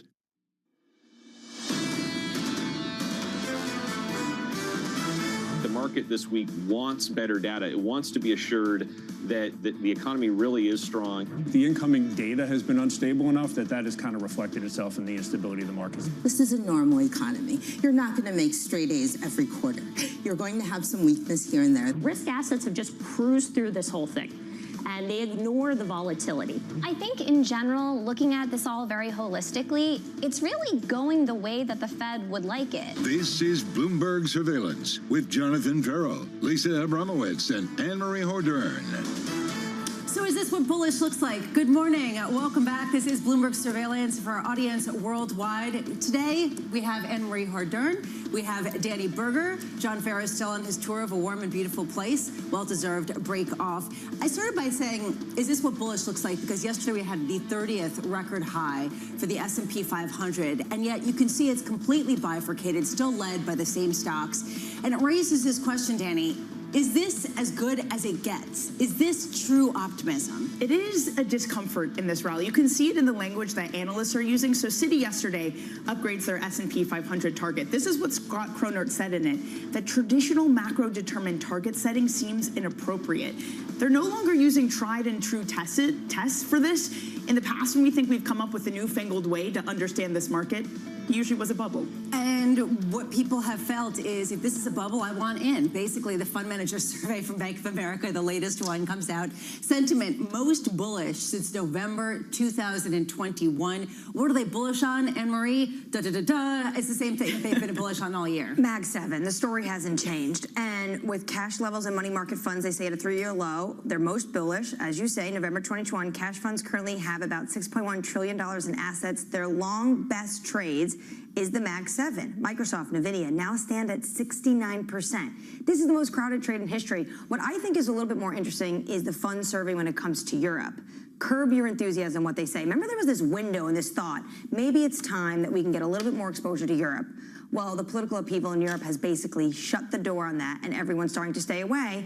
And the only game left in town remains the United States, and it's these Mag 7s that everyone wants to crowd into. That really speaks to this bigger question, which is when are we going to start to see a broadening out? When are we going to start to see an actual, true, healthy growth under the surface that leads to another boom in consumer spending, that leads to better consumer confidence? Today we do get retail sales, Danny, at 8:30 a.m. Eastern, and this comes at a time where a lot of people are looking for some sort of turn in the labor market. Goldman Sachs' Jan Hatzius is coming out and basically saying, we're at a turning point, a pivot point where something could weaken more dramatically. How important is retail sales, the impulse that Americans are sort of born with, the innate impulse to shop? It's important because maybe it solves this conundrum of that, which I love that. We are born with the, I think Paul Donovan has called it hedonism of the American consumer, that we're all born with because the sentiment surveys have been bad. And if the labor market is starting to turn, you think you should start to see that in some of the retail figures. But how much of that, Lisa, will come head to head with all of these companies who have been slashing prices, the Walmarts, the Targets? So does that seep into these pictures? And again, gives us this really confused data point that we have no idea what to do with. And more companies may have to start slashing prices because they need to keep up to remain that market share. You mentioned Paul Donovan. This morning, he had a great note. He was talking about U.S. retail sales numbers are due. U.S. consumers should continue to spend money they do not have on things they do not need, like me, not Lisa, when it comes to the American consumer. However, anecdotal evidence suggests U.S. consumers are more price sensitive and refuse to spend in the face of price increases. And that is why this retail sales number is actually really important. Agreed, and very much something people are watching, especially when you take a look under the hood at where we are year to date. Yesterday was another record high, 30th so far this year. Today, unclear, because yesterday we started on a softer note, and through the session we saw that strength. But year to date, the S&P is up almost 15% on the headline number. Equal weighted gain is 4%, right? When you take a look at the Russell 2000, it's down 0.25%, even with the gains so far this year. To me, this just highlights the lack of confidence that people truly have in the innate hedonism of the American consumer. The irony of all of this is you can do really well in this market if you just buy the market cap weighted index. Also, if you're a fund manager, to the survey's point, it is a stock picker's market if you know the 3 right stocks to pick. So you can do well in this market despite the underlying maybe telling you something more pernicious. And yesterday, the right stock was Tesla and also Broadcom. Today, we're seeing a little bit of a gain. Maybe this will be 31 in terms of a record high, albeit little gain, basically little change, 55.47. Are we inching toward that 6,000 mark that Julian Emanuel and some others are actually coalescing around for a year-end target? Euro lower just a touch. It's basically been range-bound in this 107.20 point. Really interesting. We're going to get to that in just a minute.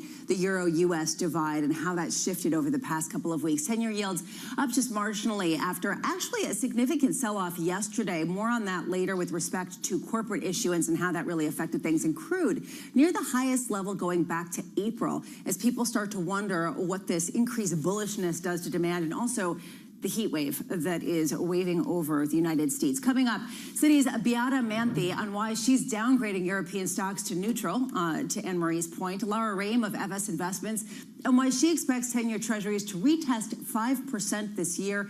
And Bloomberg's Benedict Kamel on the latest troubles at Boeing. There actually are more. We begin with our top story. Global equities rallying, the S&P 500 posting its 30th record high this year. European stocks are rebounding for political turmoil in France. But Citi's Beata Manthi wrote this: near-term risks for European equities have increased, with markets narrowing and political uncertainty taking center stage. We downgrade continental Europe from overweight to neutral and upgrade the more growth-oriented United States. Beata joins us now. Beata, thank you so much for being with us. We talked extensively about this yesterday when your call came out, and it really raises question, what would it take to see the broadening out that everyone has been hoping for and actually betting on for a good part of this year?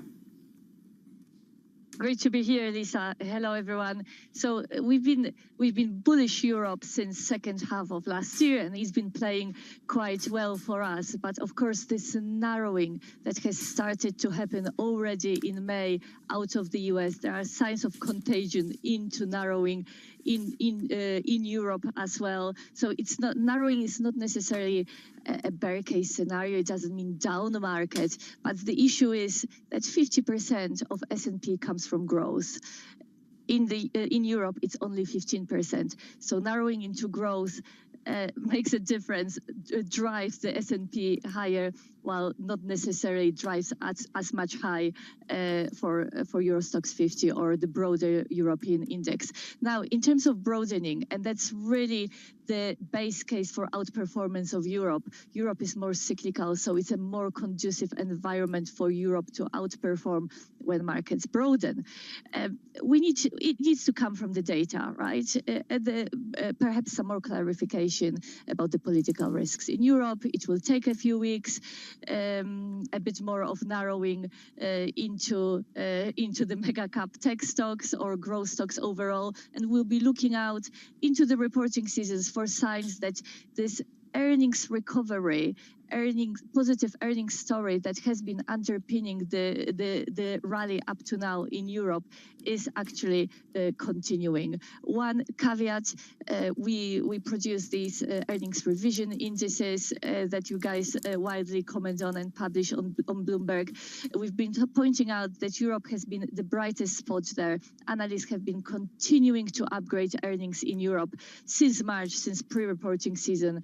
Now, yesterday we saw the first data point. So last week, it was the first weekly negative revision in 3 months in Europe, pretty broad-based among the sectors. So these political risks you've seen last week evolving have impacted, in a way, analysts' views on the stocks. Yara, if you look at some of the impact, though, to luxury companies, let's be specific there. LVMH down 7% since the election. Hermes down 4% since the election. Surely some of the babies have been thrown out with the bathwater, and something like luxury won't be impacted by political upheaval.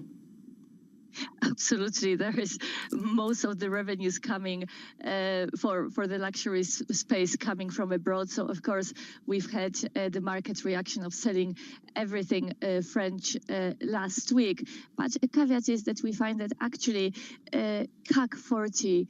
The French index tends to be more volatile overall into the elections or after elections, local elections, than any other developed market index. So volatility has been granted for French stocks, but of course we've had a very centric risk scenario for the market there. Now on luxury, it's been underperforming for the last month or two, right after doing very well at the start of the year when markets narrowed. We worry, we've downgraded, we are neutral now. We worry about disappointments from the China story. It's still robust, but less robust than we thought. And of course, the weakness out of the consumer in the US that you've been touching upon. Following the it's a fundamental story as well. But following the summer's political angst that we're all gearing up for Europe, would you potentially consider having more exposure to Europe after that once the dust settles? Definitely, we'll be watching. So stuff we'll be watching very carefully is, number one, as I've mentioned, earnings revisions, potential continuation of the upside to the EPS for this year. So my targets are quite robust for this year. From the current levels, I have around 4 or 5% upside. So it's not an absolute bear call for Europe. There is still upside, and it's underpinned by the strength of recovery in the fundamentals, but also in the recovery from very low levels. But we see continued positive delta on the GDP numbers out of the Eurozone. So if that continues, I think at one point soon the investors will come back to the idea that they need to diversify and the broadening can pick up. But broadening really has to come from the broadening in EPS. It's been happening, but perhaps the latest earnings revision, negative earnings revision number tells us it could be on hold for the short time being. But over medium term, I think there is still definitely a bull case in Europe. Beata Manthey of Citigroup, thank you so much for being with us. We really appreciate it.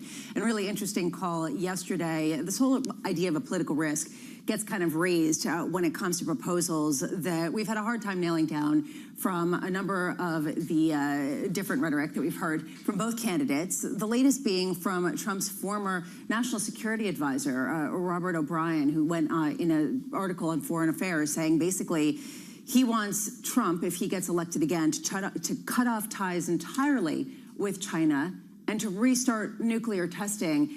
Emery, can you give us a sense of how realistic people should take this? I mean, when this becomes a kind of political risk that could actually cause some real market disruption? Well, one thing, it's who it's coming from. Robert O'Brien potentially would go back into a Trump 2.0 administration. His rhetoric on China was probably the furthest we've seen out of the United States. He says as China seeks to undermine American economic and military strength, Washington should return the favor. Washington should, in fact, seek to decouple its economy from China's. Remember, we've been having this debate. What's the difference between decoupling and diversifying?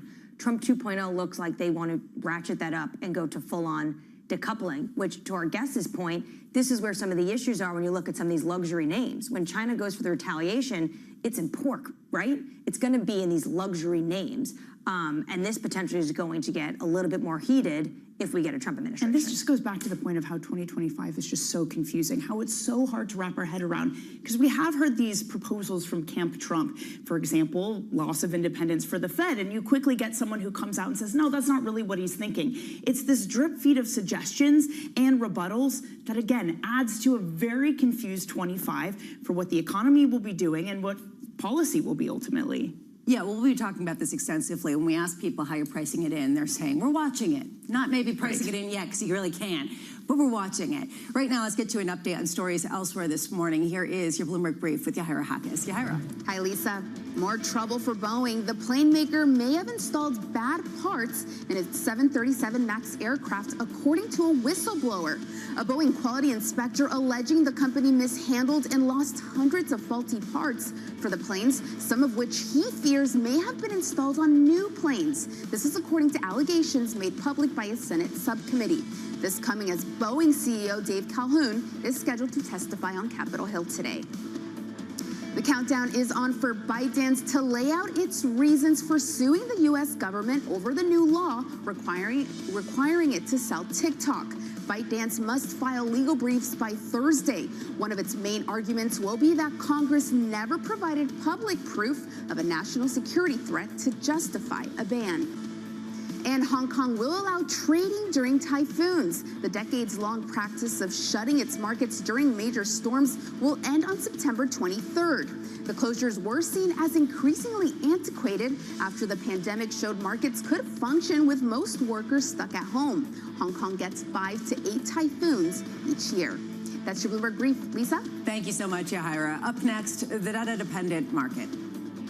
I think it's less actually what the Fed speakers themselves say. I think it actually will come down to the data. I think if the market sees healthy data, then it will become a little bit more relaxed. That's next. What is healthy data? You're watching Bloomberg.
Bigger challenges next. It was going to keep Green World Cup. This is a 3 as the economic picture covering the intersections of Hollywood, Silicon Valley, and beyond. Bloomberg has enhanced search on the terminal to deliver what you need when you need it. Now, you can simply type phrases in everyday English in the command line. Compare financials. Find people. Analyze markets. You can enter phrases or ask questions. What do you want to know today? Ask a question or visit SearchGo to find answers now. Bloomberg covers the world with unmatched reach and resources. From more than 120 countries, the moment news breaks, 24 hours a day. Bloomberg, context changes everything.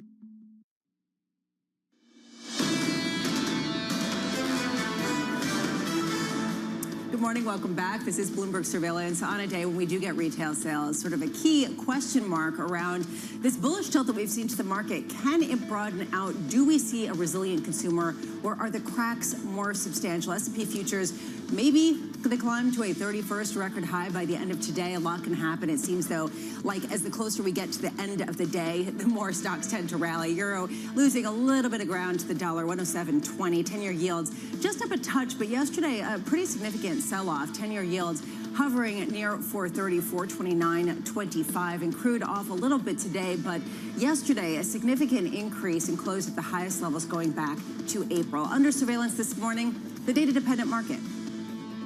I think it's less actually what the Fed speakers themselves say. I think it actually will come down to the data.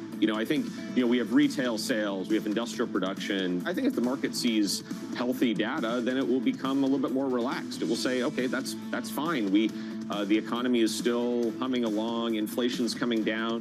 Here's the latest. Investors looking ahead to retail sales and industrial production data this morning, followed by a total of, get this, 6 Fed speakers throughout the day. If you want a list of them, we can give that to you. Barkin Collins, Logan Kugler, Musalem, and Goolsby all coming out. Laura Rame of FS Investments writing this. My forecast is still for surgical rate cuts starting in Q4, with December the likeliest option. I expect the 10-year Treasury to retest 5% this year. Laura Rame joins us now. Laura, you've been talking about this for a while, even as a lot of people are saying, we're actually seeing the disinflation re-engage again that we saw take a pause over a number of months earlier this year. Why do you think that disinflation isn't going to keep yields where they are, and potentially we could see that 5% level retested in the 10-year?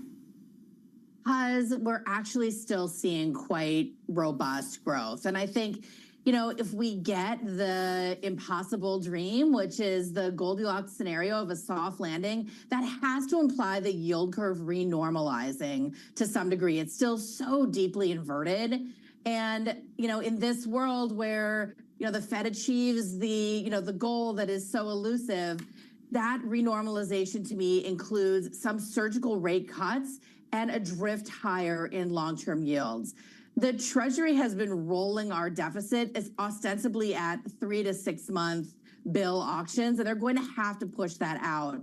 I think, as we get into the election, it's also going to be clear that both candidates have policies that imply larger deficits and, fairly strong growth, but higher inflation. So I'm not at all bullish that this latest round of weaker inflation data is going to be here to stay. So what are you looking for with respect to retail sales? What's going to get people feeling even more bullish at a time where we're seeing record highs in the overall equity indexes, but under the hood, a very concentrated bet on just big tech? This is, to me, retail sales can very much be a head fake because it's a nominal number. We know prices came down in the month, and it's also so geared towards goods, and goods is where so much of the disinflation right now is focused. So retail sales may be, sort of this lackluster consensus headline gain of 0.2%. We may even get another small negative. To me, the inflation dynamics really come down to wage dynamics and to rent dynamics, which I think still are going to reaccelerate in the second half of the year. Today, we may actually get the relief that markets are looking for. It's hard for me to think about the data making markets relax because the markets seem pretty relaxed. They seem to be just moving higher without concern around higher rates. I think we have to recognize what extreme optimism is built in to the economic outlook that markets see, to the earnings outlook. I like to say that higher for longer earnings allows markets to stay here, even though we're going to get higher for longer rates. When you look at the consumer, though, do you think that they're refusing now to spend when it comes to price increases? After we got that earnings report, the likes of Walmart last month saying they're trading down, they're trading in. I do think that the consumer has to rationalize more than we've seen over the last 3 years now. What we have been expecting quarter after quarter is for the consumer to, I think, for consumption growth to move more in line with real income growth. And we are finally seeing that. It means just a slower, more sort of predictable pace of consumption growth. And I think there is absolutely the lowest sort of quarter income quartile of consumer, which is at this point overstretched. We've seen that in the delinquency data. We know the pandemic savings are long gone and long spent.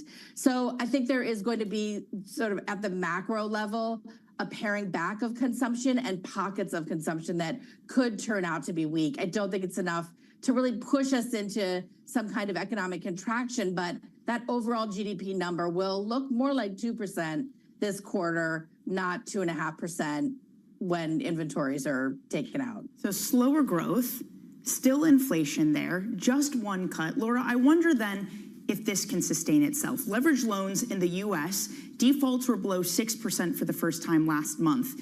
For junk bonds, defaults were only 3.6% last month. That data is from Moody's. If what the environment you're describing pans out, can defaults remain so benign? I think they can. We've seen businesses be as rational as households were. When rates were low, they really refinanced and locked in. They're going to have to, of course, sort of roll up the interest rate complex as they move forward. But 2% growth, my forecast, even though it's slower than what we've been seeing, is still absolutely solid. And I think this is a place where we actually see more room for value creation in that middle market lending space than we have possibly in some of the, large cap mega tech, especially in private equity. So, as we look ahead, I really think that it's important to understand the nuance.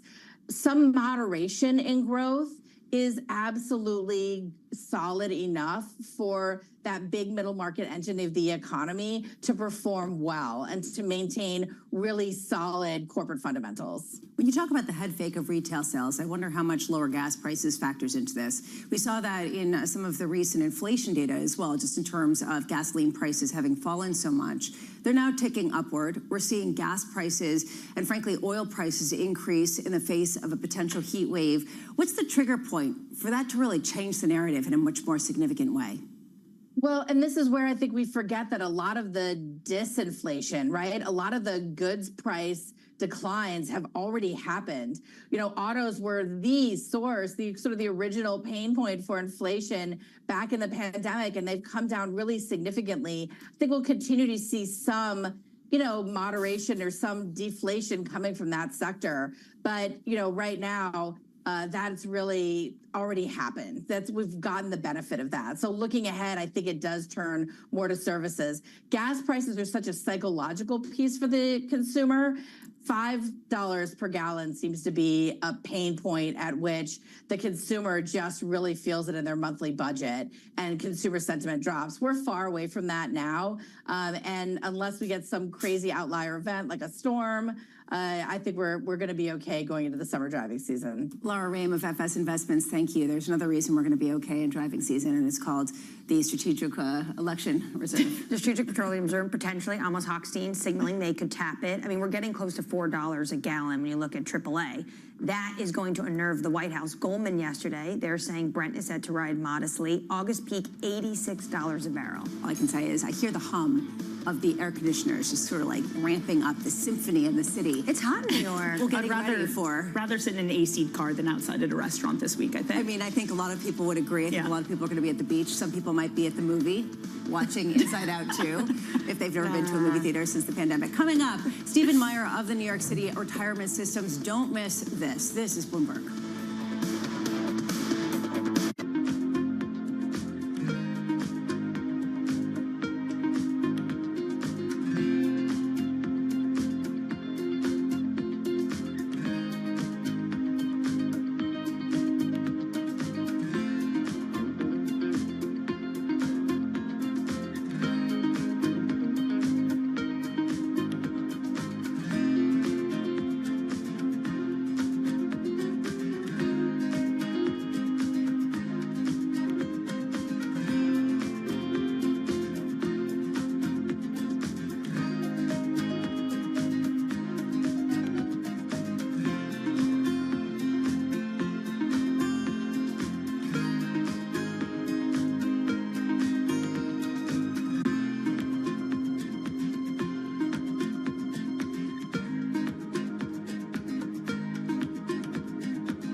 You're a famous photographer, you're a conservationist, you're an activist. How would you define yourself? I think I'm just a human trying to figure out how to be a better steward of our little planet. I am a biochemical engineer by training. I studied marine biology, fisheries, aquaculture, and then I realized that the ocean is very much out of sight and it needs help. And so I became a photographer to be able to communicate with a larger audience. And thank goodness I was good at it. When did you realize that actually photography was your passion and you could make a real difference to our world? You know, I didn't start out as being a photographer, so it was not until 1990-something, 96, when I picked up a camera, and I became a professional photographer soon after. And it's one of those things that it's like learning another language. You learn a few words, and then you put a few sentences together, and one day, you might be able to write poetry. This is Bloomberg News Now. News when you want it at the touch of a button. Another volatile day on Wall Street. We're seeing big moves. All eyes on Capitol Hill as Democrats and Republicans prepare. Today's job numbers casting doubt on the Fed's next move. Inflation remains front and center. And that's news when you want it with Bloomberg News Now. Get it 24/7 on the Bloomberg Business app, Bloomberg.com, and anywhere you get your podcasts. Bloomberg News Now. Context changes everything.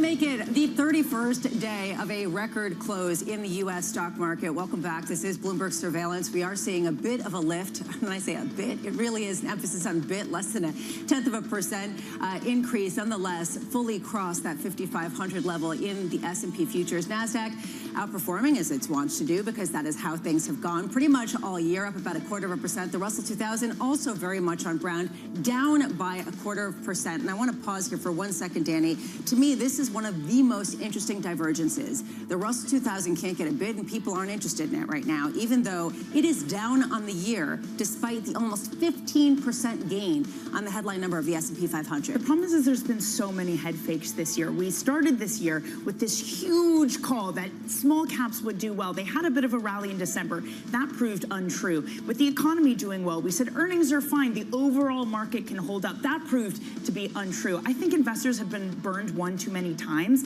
And so now how many times have we heard, Lisa, you can't buy small caps until the cuts finally start? That's where we are. And again, you get to this divergence where you could say there are attractive valuations out there, but are you really willing to stick your neck out and buy? A lot of this has to do with bond market stability or lack thereof. We saw another sell-off yesterday, yields higher in the face of a slew of different corporate bond issues. Today, the sell-off continues, albeit after a really significant rally last week. 10-year yields hovering around that 430 mark, 2-year yields just under 480, 477. And what you could see in the 30-year after that successful auction, just inching away from those levels, 4.42%. When you move that through the currency market, you can see a bit of euro weakness.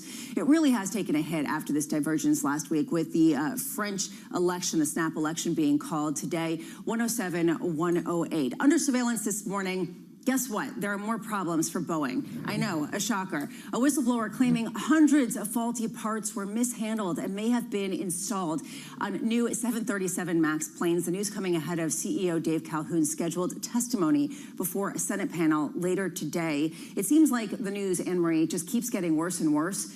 What more do we have to unleash, and how do we sort of view this in the larger question of saving a company that this country really relies on? Right. It's too big to fail, too important to fail, really, actually, when it comes to Boeing and what it means for the defense industrial base, not just what it means for getting on planes as consumers. He's going to be at a hearing today, Dave Calhoun. He's going to talk about some of these shortfalls and acknowledge them, but he is going to get an absolute grilling, especially after this whistleblower's report coming out when he's on Capitol Hill. Also, Bloomberg reporting that the hunt for a successor is really starting to ramp up. So potentially he'll get some questions on that, and maybe we'll get some color. And Wall Street Journal also had a story that no one wants to take the job. That Larry Culp from GE was one of the big candidates that people would thought. And again, according to the Journal, he doesn't want the job. Insiders at Boeing, apparently there's a lot of complications for them to take the top job. So Calhoun needs to lay out this vision of here's what we're going to do. Here's how we're going to fix this. But he can't even tell them who's going to be taking the reins. That is a complicated position to try to figure out. Which is maybe the reason why nobody wants to take the job. And another question of who's going to take the job, Donald Trump's former national security advisor, Robert O'Brien, is calling for him to cut off all economic ties with China, as well as resume live nuclear weapons testing if he wins a second term. In an article set to appear in Foreign Affairs, O'Brien is saying, quote, as China seeks to undermine American economic and military strength, Washington should return the favor. And Marie, aside from what this would do, et cetera, sort of extrapolating this out, I want to understand the significance of this individual, the role he has played in a former Trump administration, and the feasibility that some of these proposals could really see the light of day. Well, he was his last national security advisor. He recently said he's in regular contact with the former president. What's interesting is that in our reporting, we know that potentially he showed Trump this article that's going to appear in a Foreign Affairs magazine. Potentially he did, but the campaign is coming out and saying these are not actual specific policies of the Trump campaign until it comes out of the president's mouth. So there's a little bit of tension, I think, there you can see. But clearly, if he's in regular contact with the former president and he led his national security team on the last administration, you have to give some credence to what he's saying. And he's talking about a complete decoupling when it comes to the United States and China. I know we're probably not going to get this, but how nice would it be to actually hear whether these policies are in Trump's mind during the debate? How nice would that be to hear him actually express some of these? And that's continually part of the fear that a lot of it is theater and we're not actually getting concrete, here's what my platform is from Trump, which again goes back to 2025 being very unknown. We're hearing plenty of internal thoughts from Federal Reserve officials. We've got a heavy dose of Fed speak on the way today. 6 Fed officials are going to be having speeches, plus we get retail sales and industrial production. It all comes after Philly Fed President Patrick Harker said that one rate cut is appropriate based on his current economic forecasts. Interesting, given the fact that he had sort of a dovish tilt in prior utterances. Joining us now, I'm so pleased to say, is Stephen Meyer, Chief Investment Officer for the New York City Retirement Systems. Stephen, it's wonderful to speak with you as someone who has to be sort of an adjudicator of the national policies of how we invest for public servants. How do you understand the confidence, the bullishness in a market that is really hinging on such narrow leadership? Well, I think if you look at the markets right now, you're right, there's no breadth, and clearly there's some real concentration risks. People talk about American exceptionalism. I think it's the artificial intelligence halo effect that we saw last year spilling over to this year. So we look at it from a standpoint of it's really mega cap exceptionalism. What we do, though, we're long-term investors. We manage diversified portfolios that are resilient and made to perform in different types of environments. So we're more strategic than tactical. We're not actually trading. Having said that, we have recently done strategic asset allocations across the 5 plans. We are reducing our exposure at the margin to U.S. equities, large cap in particular. We're flat to maybe down a little less in non-U.S. equities to fund increased investments in private assets. Within those private assets, because I know you made an announcement to start this year that you would start increasing your allocations. How are you thinking about real estate within that? Because there's still trouble. MSCI said $38 billion worth of office buildings were still in distress. Surely it's only going to be worse with stubborn rates and loans coming due. Have you pulled back your exposure on real estate specifically? Not necessarily, Danny. We have obviously a diversified portfolio. We're in non-core and core real estate investments.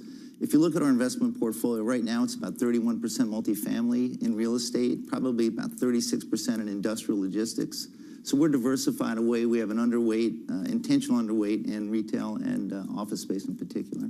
I think it's another 2 years in terms of those situations working out at least. Another 2 years. So how do you want to be positioned for 2 years? I mean, do you pull out completely when that comes due? That is a scary prospect. Because again, what we've seen is this rolling default. It's not this one big event. It's this continued issue. So what does that look like in 2 years? Yeah, for us, it's more around putting money to work, putting new money into the sector. So obviously, we're not forced sellers. We don't need to be a seller. We're long-term investors, again, with a much longer-term horizon. So we're not panicking, but we're also not stepping in at this point. I know there's some smart people out there that think, well, where valuations are and prices are, it's probably close to a bottom.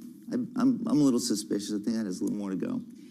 Elsewhere, you know, if it is higher for longer, if it is we're not going back to a zero rate environment, are there other investments that you've had to rethink, things that just frankly won't work in this environment going forward? Well, I'd say we focus more on fixed income as a core holding in the portfolio. So if you look at the yields you're able to get both in private and public fixed income now, It's, obviously more compelling than it was in a zero interest rate environment. I also think the zero interest rate environment was very negative for the markets. I think it actually leads to suboptimal investment decision, over leverage. Another concern I have, just where we are right now, we've got leverage around the world at 225 to 250% of global GDP. I think that's going to be more of a challenge, I think, domestically and abroad. How concerned are you about the deficit then, given your last point? Are you in the Steve Eisman's camp of, as Lisa would say, oi, the deficit?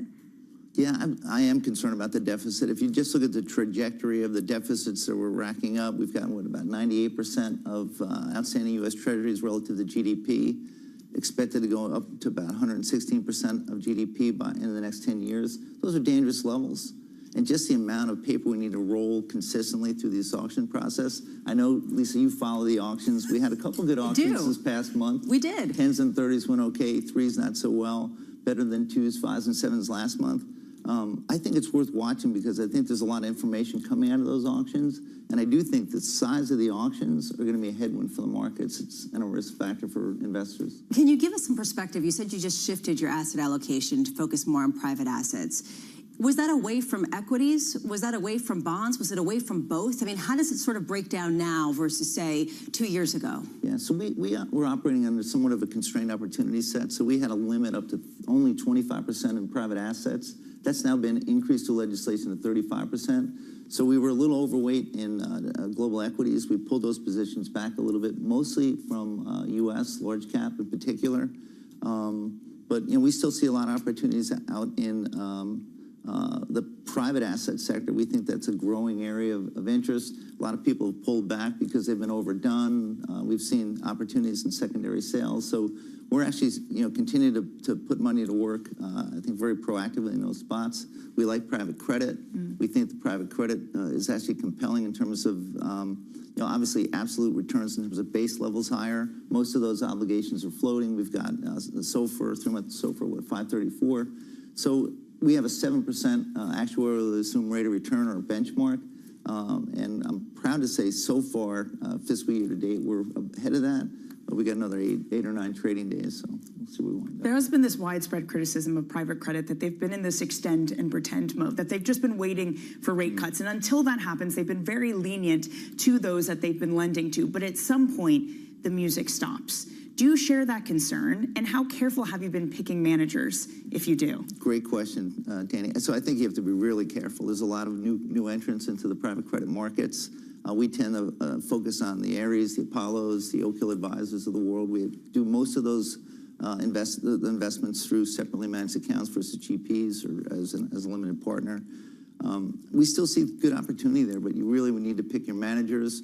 We also like more opportunistic funds that can toggle between public and private where they think the valuations are cheaper. Well, that gets to this other part of the industry that the small players can't survive anymore, that in private assets, it's just the big getting bigger. As an asset allocator yourself, is that what you expect? Do you expect that the smaller players are not going to have that demand and some sort of consolidation needs to happen in this industry? I don't know. I think, obviously because of our size, we have the privilege of managing about $280 billion in assets. We tend to gravitate towards the larger managers. I think the difference for us this year is there's been a lot of pullback on the part of other public pension plans and institutional investors. So we're able to get better access to the better managers and negotiate much better fees, co-investments, in terms of averaging down the cost of those transactions. So just to say, today we're talking about retail sales, we're talking about Fed speak. Do you watch any of that? Do you care? Or is it sort of, noise as you focus on ways to uncorrelate yourself from Lisa, I shouldn't watch that, but of course I watch that. and I'll tell you why. Obviously, our underlying beneficiaries and participants watch that. And we get questions all the time. My trustees call me all the time and say, what's going on in the market? People are concerned. How do you feel about things? So we watch it. We watch it also as a matter of managing and monitoring the performance of the funds. Are they managing to expectation?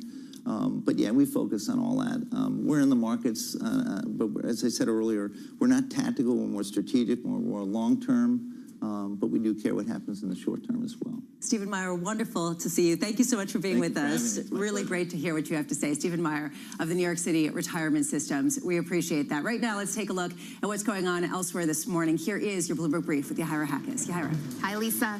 U.S. envoy Amos Hochstein is in the Middle East looking to ease tensions between Israel and Hezbollah. Fighting has continued across the border with Lebanon as Israel continues its campaign in Gaza.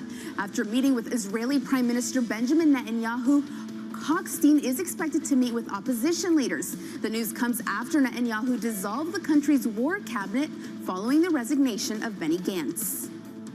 China-based smartphone company Huawei has surpassed Apple's iPhone in sales in the world's largest smartphone market, and it's setting its sights on new sources of revenue. Huawei is looking into taking a cut of in-app purchases on its App Store, following in the footsteps of the longtime practice used by the likes of Apple and Alphabet. The company has been discussing a fee of about 20% with developers, lower than the 30% fee imposed by the U.S. tech giants. And France got their Euro 2024 campaign off to a strong start, beating Austria 1-0, but it may have come at a significant cost. Star striker Kylian Mbappe suffered a broken nose in the match, leaving him in doubt for the rest of the campaign. The French football team said a protective mask will be made for their captain, but his status for the rest of the tournament remains unclear. That's your Bloomberg Brief. Lisa? Thank you so much, Yahira. What kind of protective mask? Is it going to be full Hannibal Lecter? Well, he went on Twitter, he said, any ideas for a mask with like those mask emojis? I don't know. It's going to be interesting, but I guess he wants to continue playing. It's a big deal. It's the Euros. I feel bad for the guy. He got a yellow card essentially because he had a bloody nose and was on the pitch. I feel bad for him. He was sitting down, wasting time. The ref wouldn't let him put in a sub. We could talk about this all day, unfortunately. Yeah. Maybe we will. Right now, up next, allegations of misconduct, yet anew, at Boeing. The minute you start to hide something in a big company, others notice. Stay tuned to the fleet, know what it's doing every day, all day, and then be transparent about everything you see. That's coming up next. This is Bloomberg.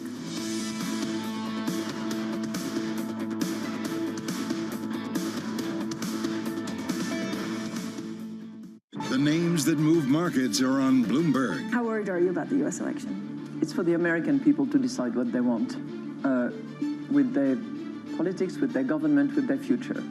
But obviously, we are all concerned about it because the United States is the largest economy, the largest defense country in the world, and has been a beacon of democracy with all its upside and downside. We cannot interfere with their choice. It's their choice, and that's the beauty of democracy. But we have to be extremely attentive and anticipate, just as we do with inflation. You know, we do scenarios. What if, what if, what if? Then what do we do? Where I sit now in Frankfurt, head of the ECB, I think that we have to be strong as Europeans and not assume that we can rely on whoever our friends are around the world, because these things change over the course of time, as we have seen. Bloomberg. Context changes everything. It's the world's second largest economy with a growing influence in global affairs. But geopolitical uncertainties, deflationary pressures, and questions about foreign investment linger. Bloomberg, the China Show, brings you the unmatched expertise you need to keep track of breaking news, in-depth market analysis, and the most influential newsmakers in and around China. Bloomberg, the China Show. Weekdays around the world, right here on Bloomberg. Context changes everything. Always on the heartbeat of the tech spread across global markets. The real-time data aspect is going to be important. We're going to bring you expert analysis on that. Sure. Don't miss Bloomberg's interview with the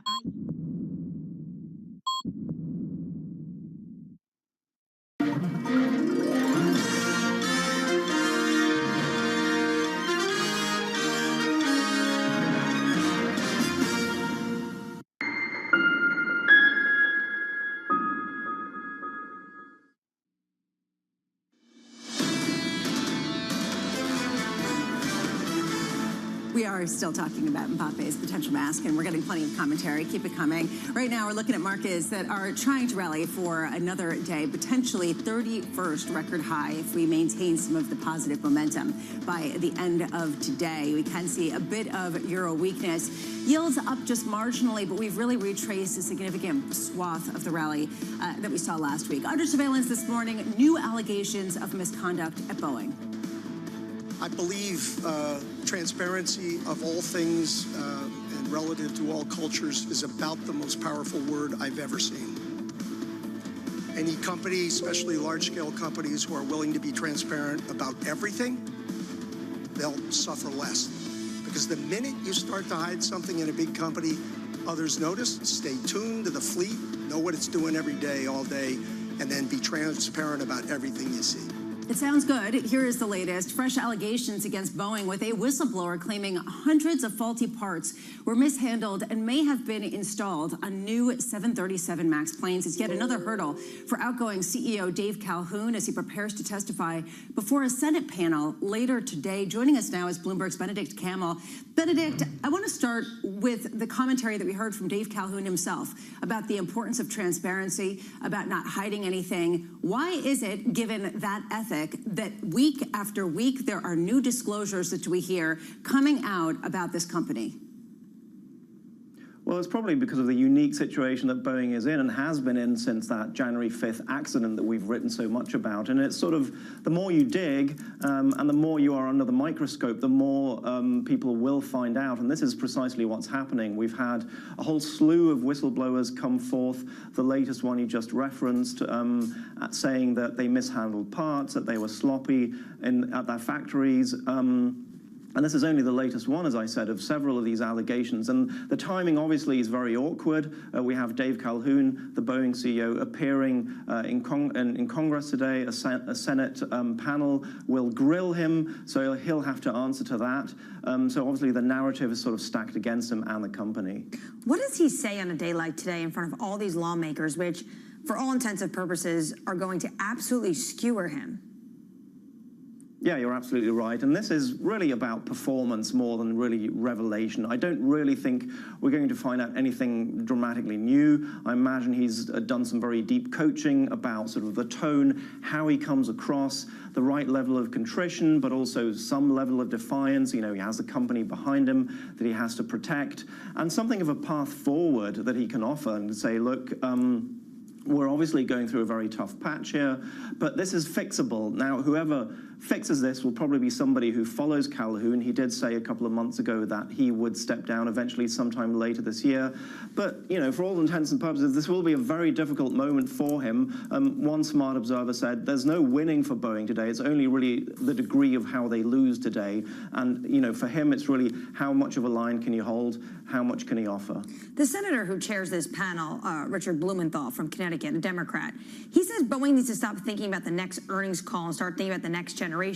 Do you think that their rhetoric, this performance, is about the earnings call? Are they actually trying to solve the underlying problems, which, to Lisa's point, we see week after week in all these whistleblower reports? I mean, it's a nice soundbite from Blumenthal, and that is sort of goes to the heart of the allegations against the company that they've put profit over performance in terms of the engineering side of things, that they've been too slick in making the numbers work, stock buybacks, dividends, executive compensation. All of those things obviously don't look great when the underlying product, the aircraft, is having severe problems. Now, this is something that I said the successor will have to fix eventually, sort of think about the culture shift that Boeing needs to go through. And Calhoun has spoken to this to some degree. You had that soundbite a little earlier where he said transparency is key. But also sort of turning around the ethos of the factory, making sure that people put engineering before finances. So all of these things will be on the table today. And so much rests, to your point, Benny, on who takes the job next. Yet Wall Street Journal has a story that nobody wants this job. Where does the CEO search stand? Well, it's probably a little bit too harsh to say nobody wants this job. If you take the flip side of that, you could say this is arguably the most important and potentially sort of lucrative job, not financially, but in terms of the outcome in corporate America. If you can fix Boeing, you know, you're made as an executive. And the good news is there's also kind of a flaw in this because the company's not going to go bankrupt. You know, they're not going to go out of business. So there will always be Boeing. So if you can turn this around and make it a multi-year sort of re-engineering effort, then that is a great feat. Who's in you know, who's on the list? There's a number of people that we've spoken about. Larry Culp from GE is one of those people. Pat Shanahan, who runs Spirit. There's a number of others, but the search continues. There's no obvious candidate that has emerged at this point, also no obvious internal candidate. There's the Farnborough Air Show coming up later next month. maybe around that time is when we might see some white smoke. For the time being, as you said, the search continues and there's no obvious candidate. Benedict, for a hot second, people were suggesting that maybe the issues at Boeing would lead to lower deliveries to a lot of airlines globally, and this would actually lead to lower capacity and then increased costs. Somehow that has not transpired so far. Are people still talking about that, or is that sort of something that has faded in tandem with a cooling in some of the demand that we've seen globally? It really hasn't faded. I mean, you might see it less pronounced in some markets, but overall, this ripple effect that we've seen since the Boeing crisis erupted is still very much intact. Boeing can't deliver the planes in the numbers that they had hoped to. They're capped by the FAA. Airbus is delivering more planes, but also can't put out as many as they'd like to. They both have supply chain issues, and all of these things are leading to a situation where the airlines are asking, where are my planes? The demand is there. The people want to fly, both corporate and leisure travel, but we're just not getting the new planes. We have to fly our older planes longer. The repairs are sort of crawling up. So this has created a real bottleneck in the industry, and it's still there. Bloomberg's Benedict Kamel, thank you so much for being with us. Danny, you raise a great point, which is who wants this job? And there might be people who maybe think that they can make a name for rescuing this company, but it seems like a pretty high bar to kind of hurdle. We don't even understand the scope of the problem. And then there's also the flip side of this is who would shareholders be happy with as the CEO? Larry Culp was one of the names Benny mentioned that Wall Street Journal said wasn't interested, but would you want an outsider of his ilk? I mean, Boeing is a difficult beast to wrap your hands around. Maybe you don't want an outsider rather, but an insider, someone who's been complicit, let's say, to all the problems, it's a lose-lose. Yeah, it strikes me, Emery, we're talking about this company that essentially is a product of national planning. This is a company that was anointed a national champion by the United States. Is there any discussion, and I'm asking this seriously, among political analysts saying, what is the benefit or detraction to have national planning at a time where there's increasing impetus to invest in infrastructure and all sorts of industrial behemoths of yore? Well, they definitely want Boeing. They need this to be done and dusted and to move on. The FAA needs Boeing to be that national championship that they want it to be. But to the point of the CEO search, what I thought was interesting, Benedict said this could potentially be a great challenge for an up-and-coming executive, but also he said something about you can't really fail in the sense that the government will not let that person fail if this is a too big, too important company for the U.S. to fail. So in that sense, potentially, it is an interesting job because you almost have a safety net that this has to work. There's no other option. So are you pitching this? You're basically saying, listen, if you come, we all have your back. We don't all have your back because it's got to succeed. We have to have safe planes, bottom line. I mean, the point being that at the end of the day, we can't have whistleblower after whistleblower suit saying, faulty parts, et cetera. We could talk about this all day. We may do that. But we are going to also be talking about what we're seeing with the rally in markets. Coming up next, Peter Shear of Academy Securities, Bloomberg's Will Kennedy on the crude market, Marcy McGregor of Bank of America on that Bank of America fund manager survey going full bull, and Sucharita Kodali of Forrester Research. This is Bloomberg.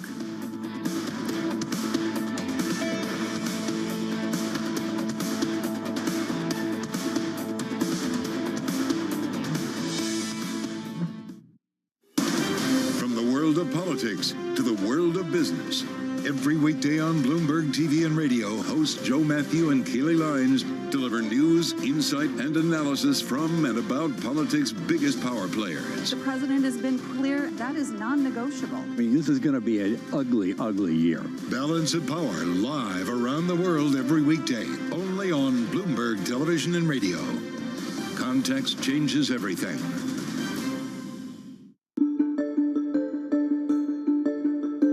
What's it like moving from the East Coast, where everything is finance and money, to the West Coast, where everything is technology? Did you fit in right away? And did you really know how to use all the computer things that they give you to use? So it was pretty fun. There were plenty of times where I would sit around in meetings and literally I would be Googling terms. And at one meeting, Larry Page actually caught me Googling terms. And he kind of pointed that out to other people in the room, which was a little embarrassing, but I figured there were some things that I could do that they couldn't do. And so it was a learning curve. And my dad always, he taught me at a young age a term that I've used constantly with my teams. He said, in his lab at Stanford, if a physicist could not define a quark in under 30 seconds, they didn't know what they were talking about.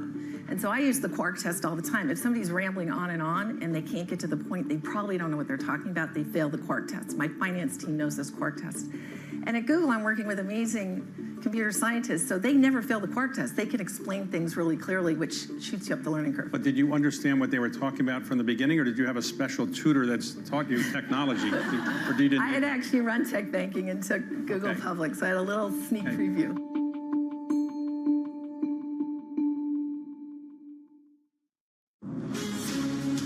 From the beating heart of global finance, economics, and politics, and wherever newsmakers are moving markets, Bloomberg brings you conversations that allow for deep discussions and important insights. What do you think the future is for inflation? Is this a new normal? Are markets too optimistic? How do you worry about the things that are outside your control? How does the current fighting completely stop?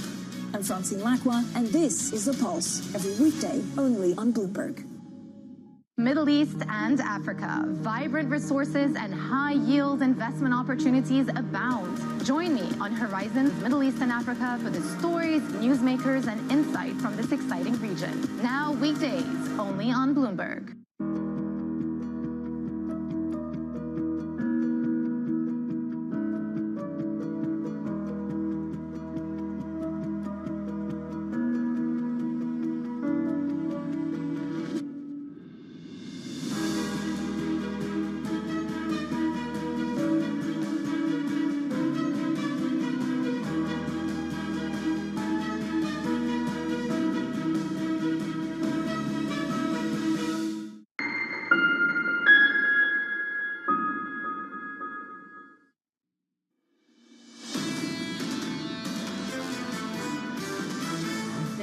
Has been shifting towards the economy slowing more than what was anticipated. Part of the reason the data is cooling is because the fiscal impulse is starting to fade. How long will the Fed maintain higher for longer, and does that increase the risk of recession? There are a lot of ways that we could get to 2 cuts this year, and that would be probably September and December. What the market is probably most worried about is a scenario where the data weakens, the Fed is slow to react. That is often the worst outcome for markets. This is Bloomberg Surveillance with Jonathan Farrell, Lisa Abramowitz, and Anne-Marie Hordern.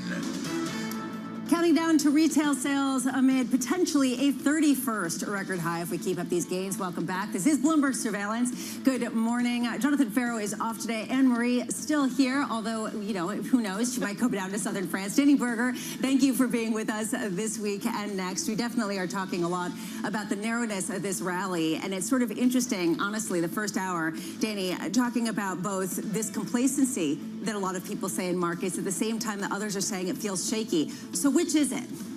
It's weird because it's both. It is complacent and it is shaky because all you need to do is buy a couple of stocks and you can do well. I think one of the funnier things I saw yesterday, you know, we're really enthusiastic about AI solving all of our problems and companies doing well. So McDonald's had partnered with IBM to do automated drive-thrus, AI drive-thrus, and they canceled their partnership yesterday because people were reporting things like they're getting hundreds of chicken nuggets being ordered for them. They were getting bacon on top of their McFlurries. I mean, here's a great example of us saying, oh, AI is going to solve everything for so many companies, and they literally have no idea what they're doing. It reminds me of Sleeper, the Woody Allen movie, where there was a tailor and it comes out and everything is 5 times too big. It raises the question, though, that as people get lost in the AI euphoria, there is this question of political risk that I see increasing in all of the notes. That last week, was really kind of a gut change for a lot of people, given what happened in France and how much that shifted allocations across the board away from Europe back into a select few U.S. AI companies. Well, we heard from Citigroup today about how they're now underweight or neutral. They wanted to be more exposed to Europe, but they're still concerned about this political risk. Maybe that changes after the election. But then, of course, there's that other geopolitical risk of what happens for this tit for tat for China. When it comes to these continuously record highs we see and comes to the fund manager survey, again, it's the 7 same names. If you're not in them, you're not exposed to it. Microsoft, NVIDIA now stand, and the others of the Mag 7 now stand at 69% in terms of the long bets, the most single crowded trades we've seen in history. Which raises the question of what actually retail sales could change, if anything. We were speaking with Laura Ray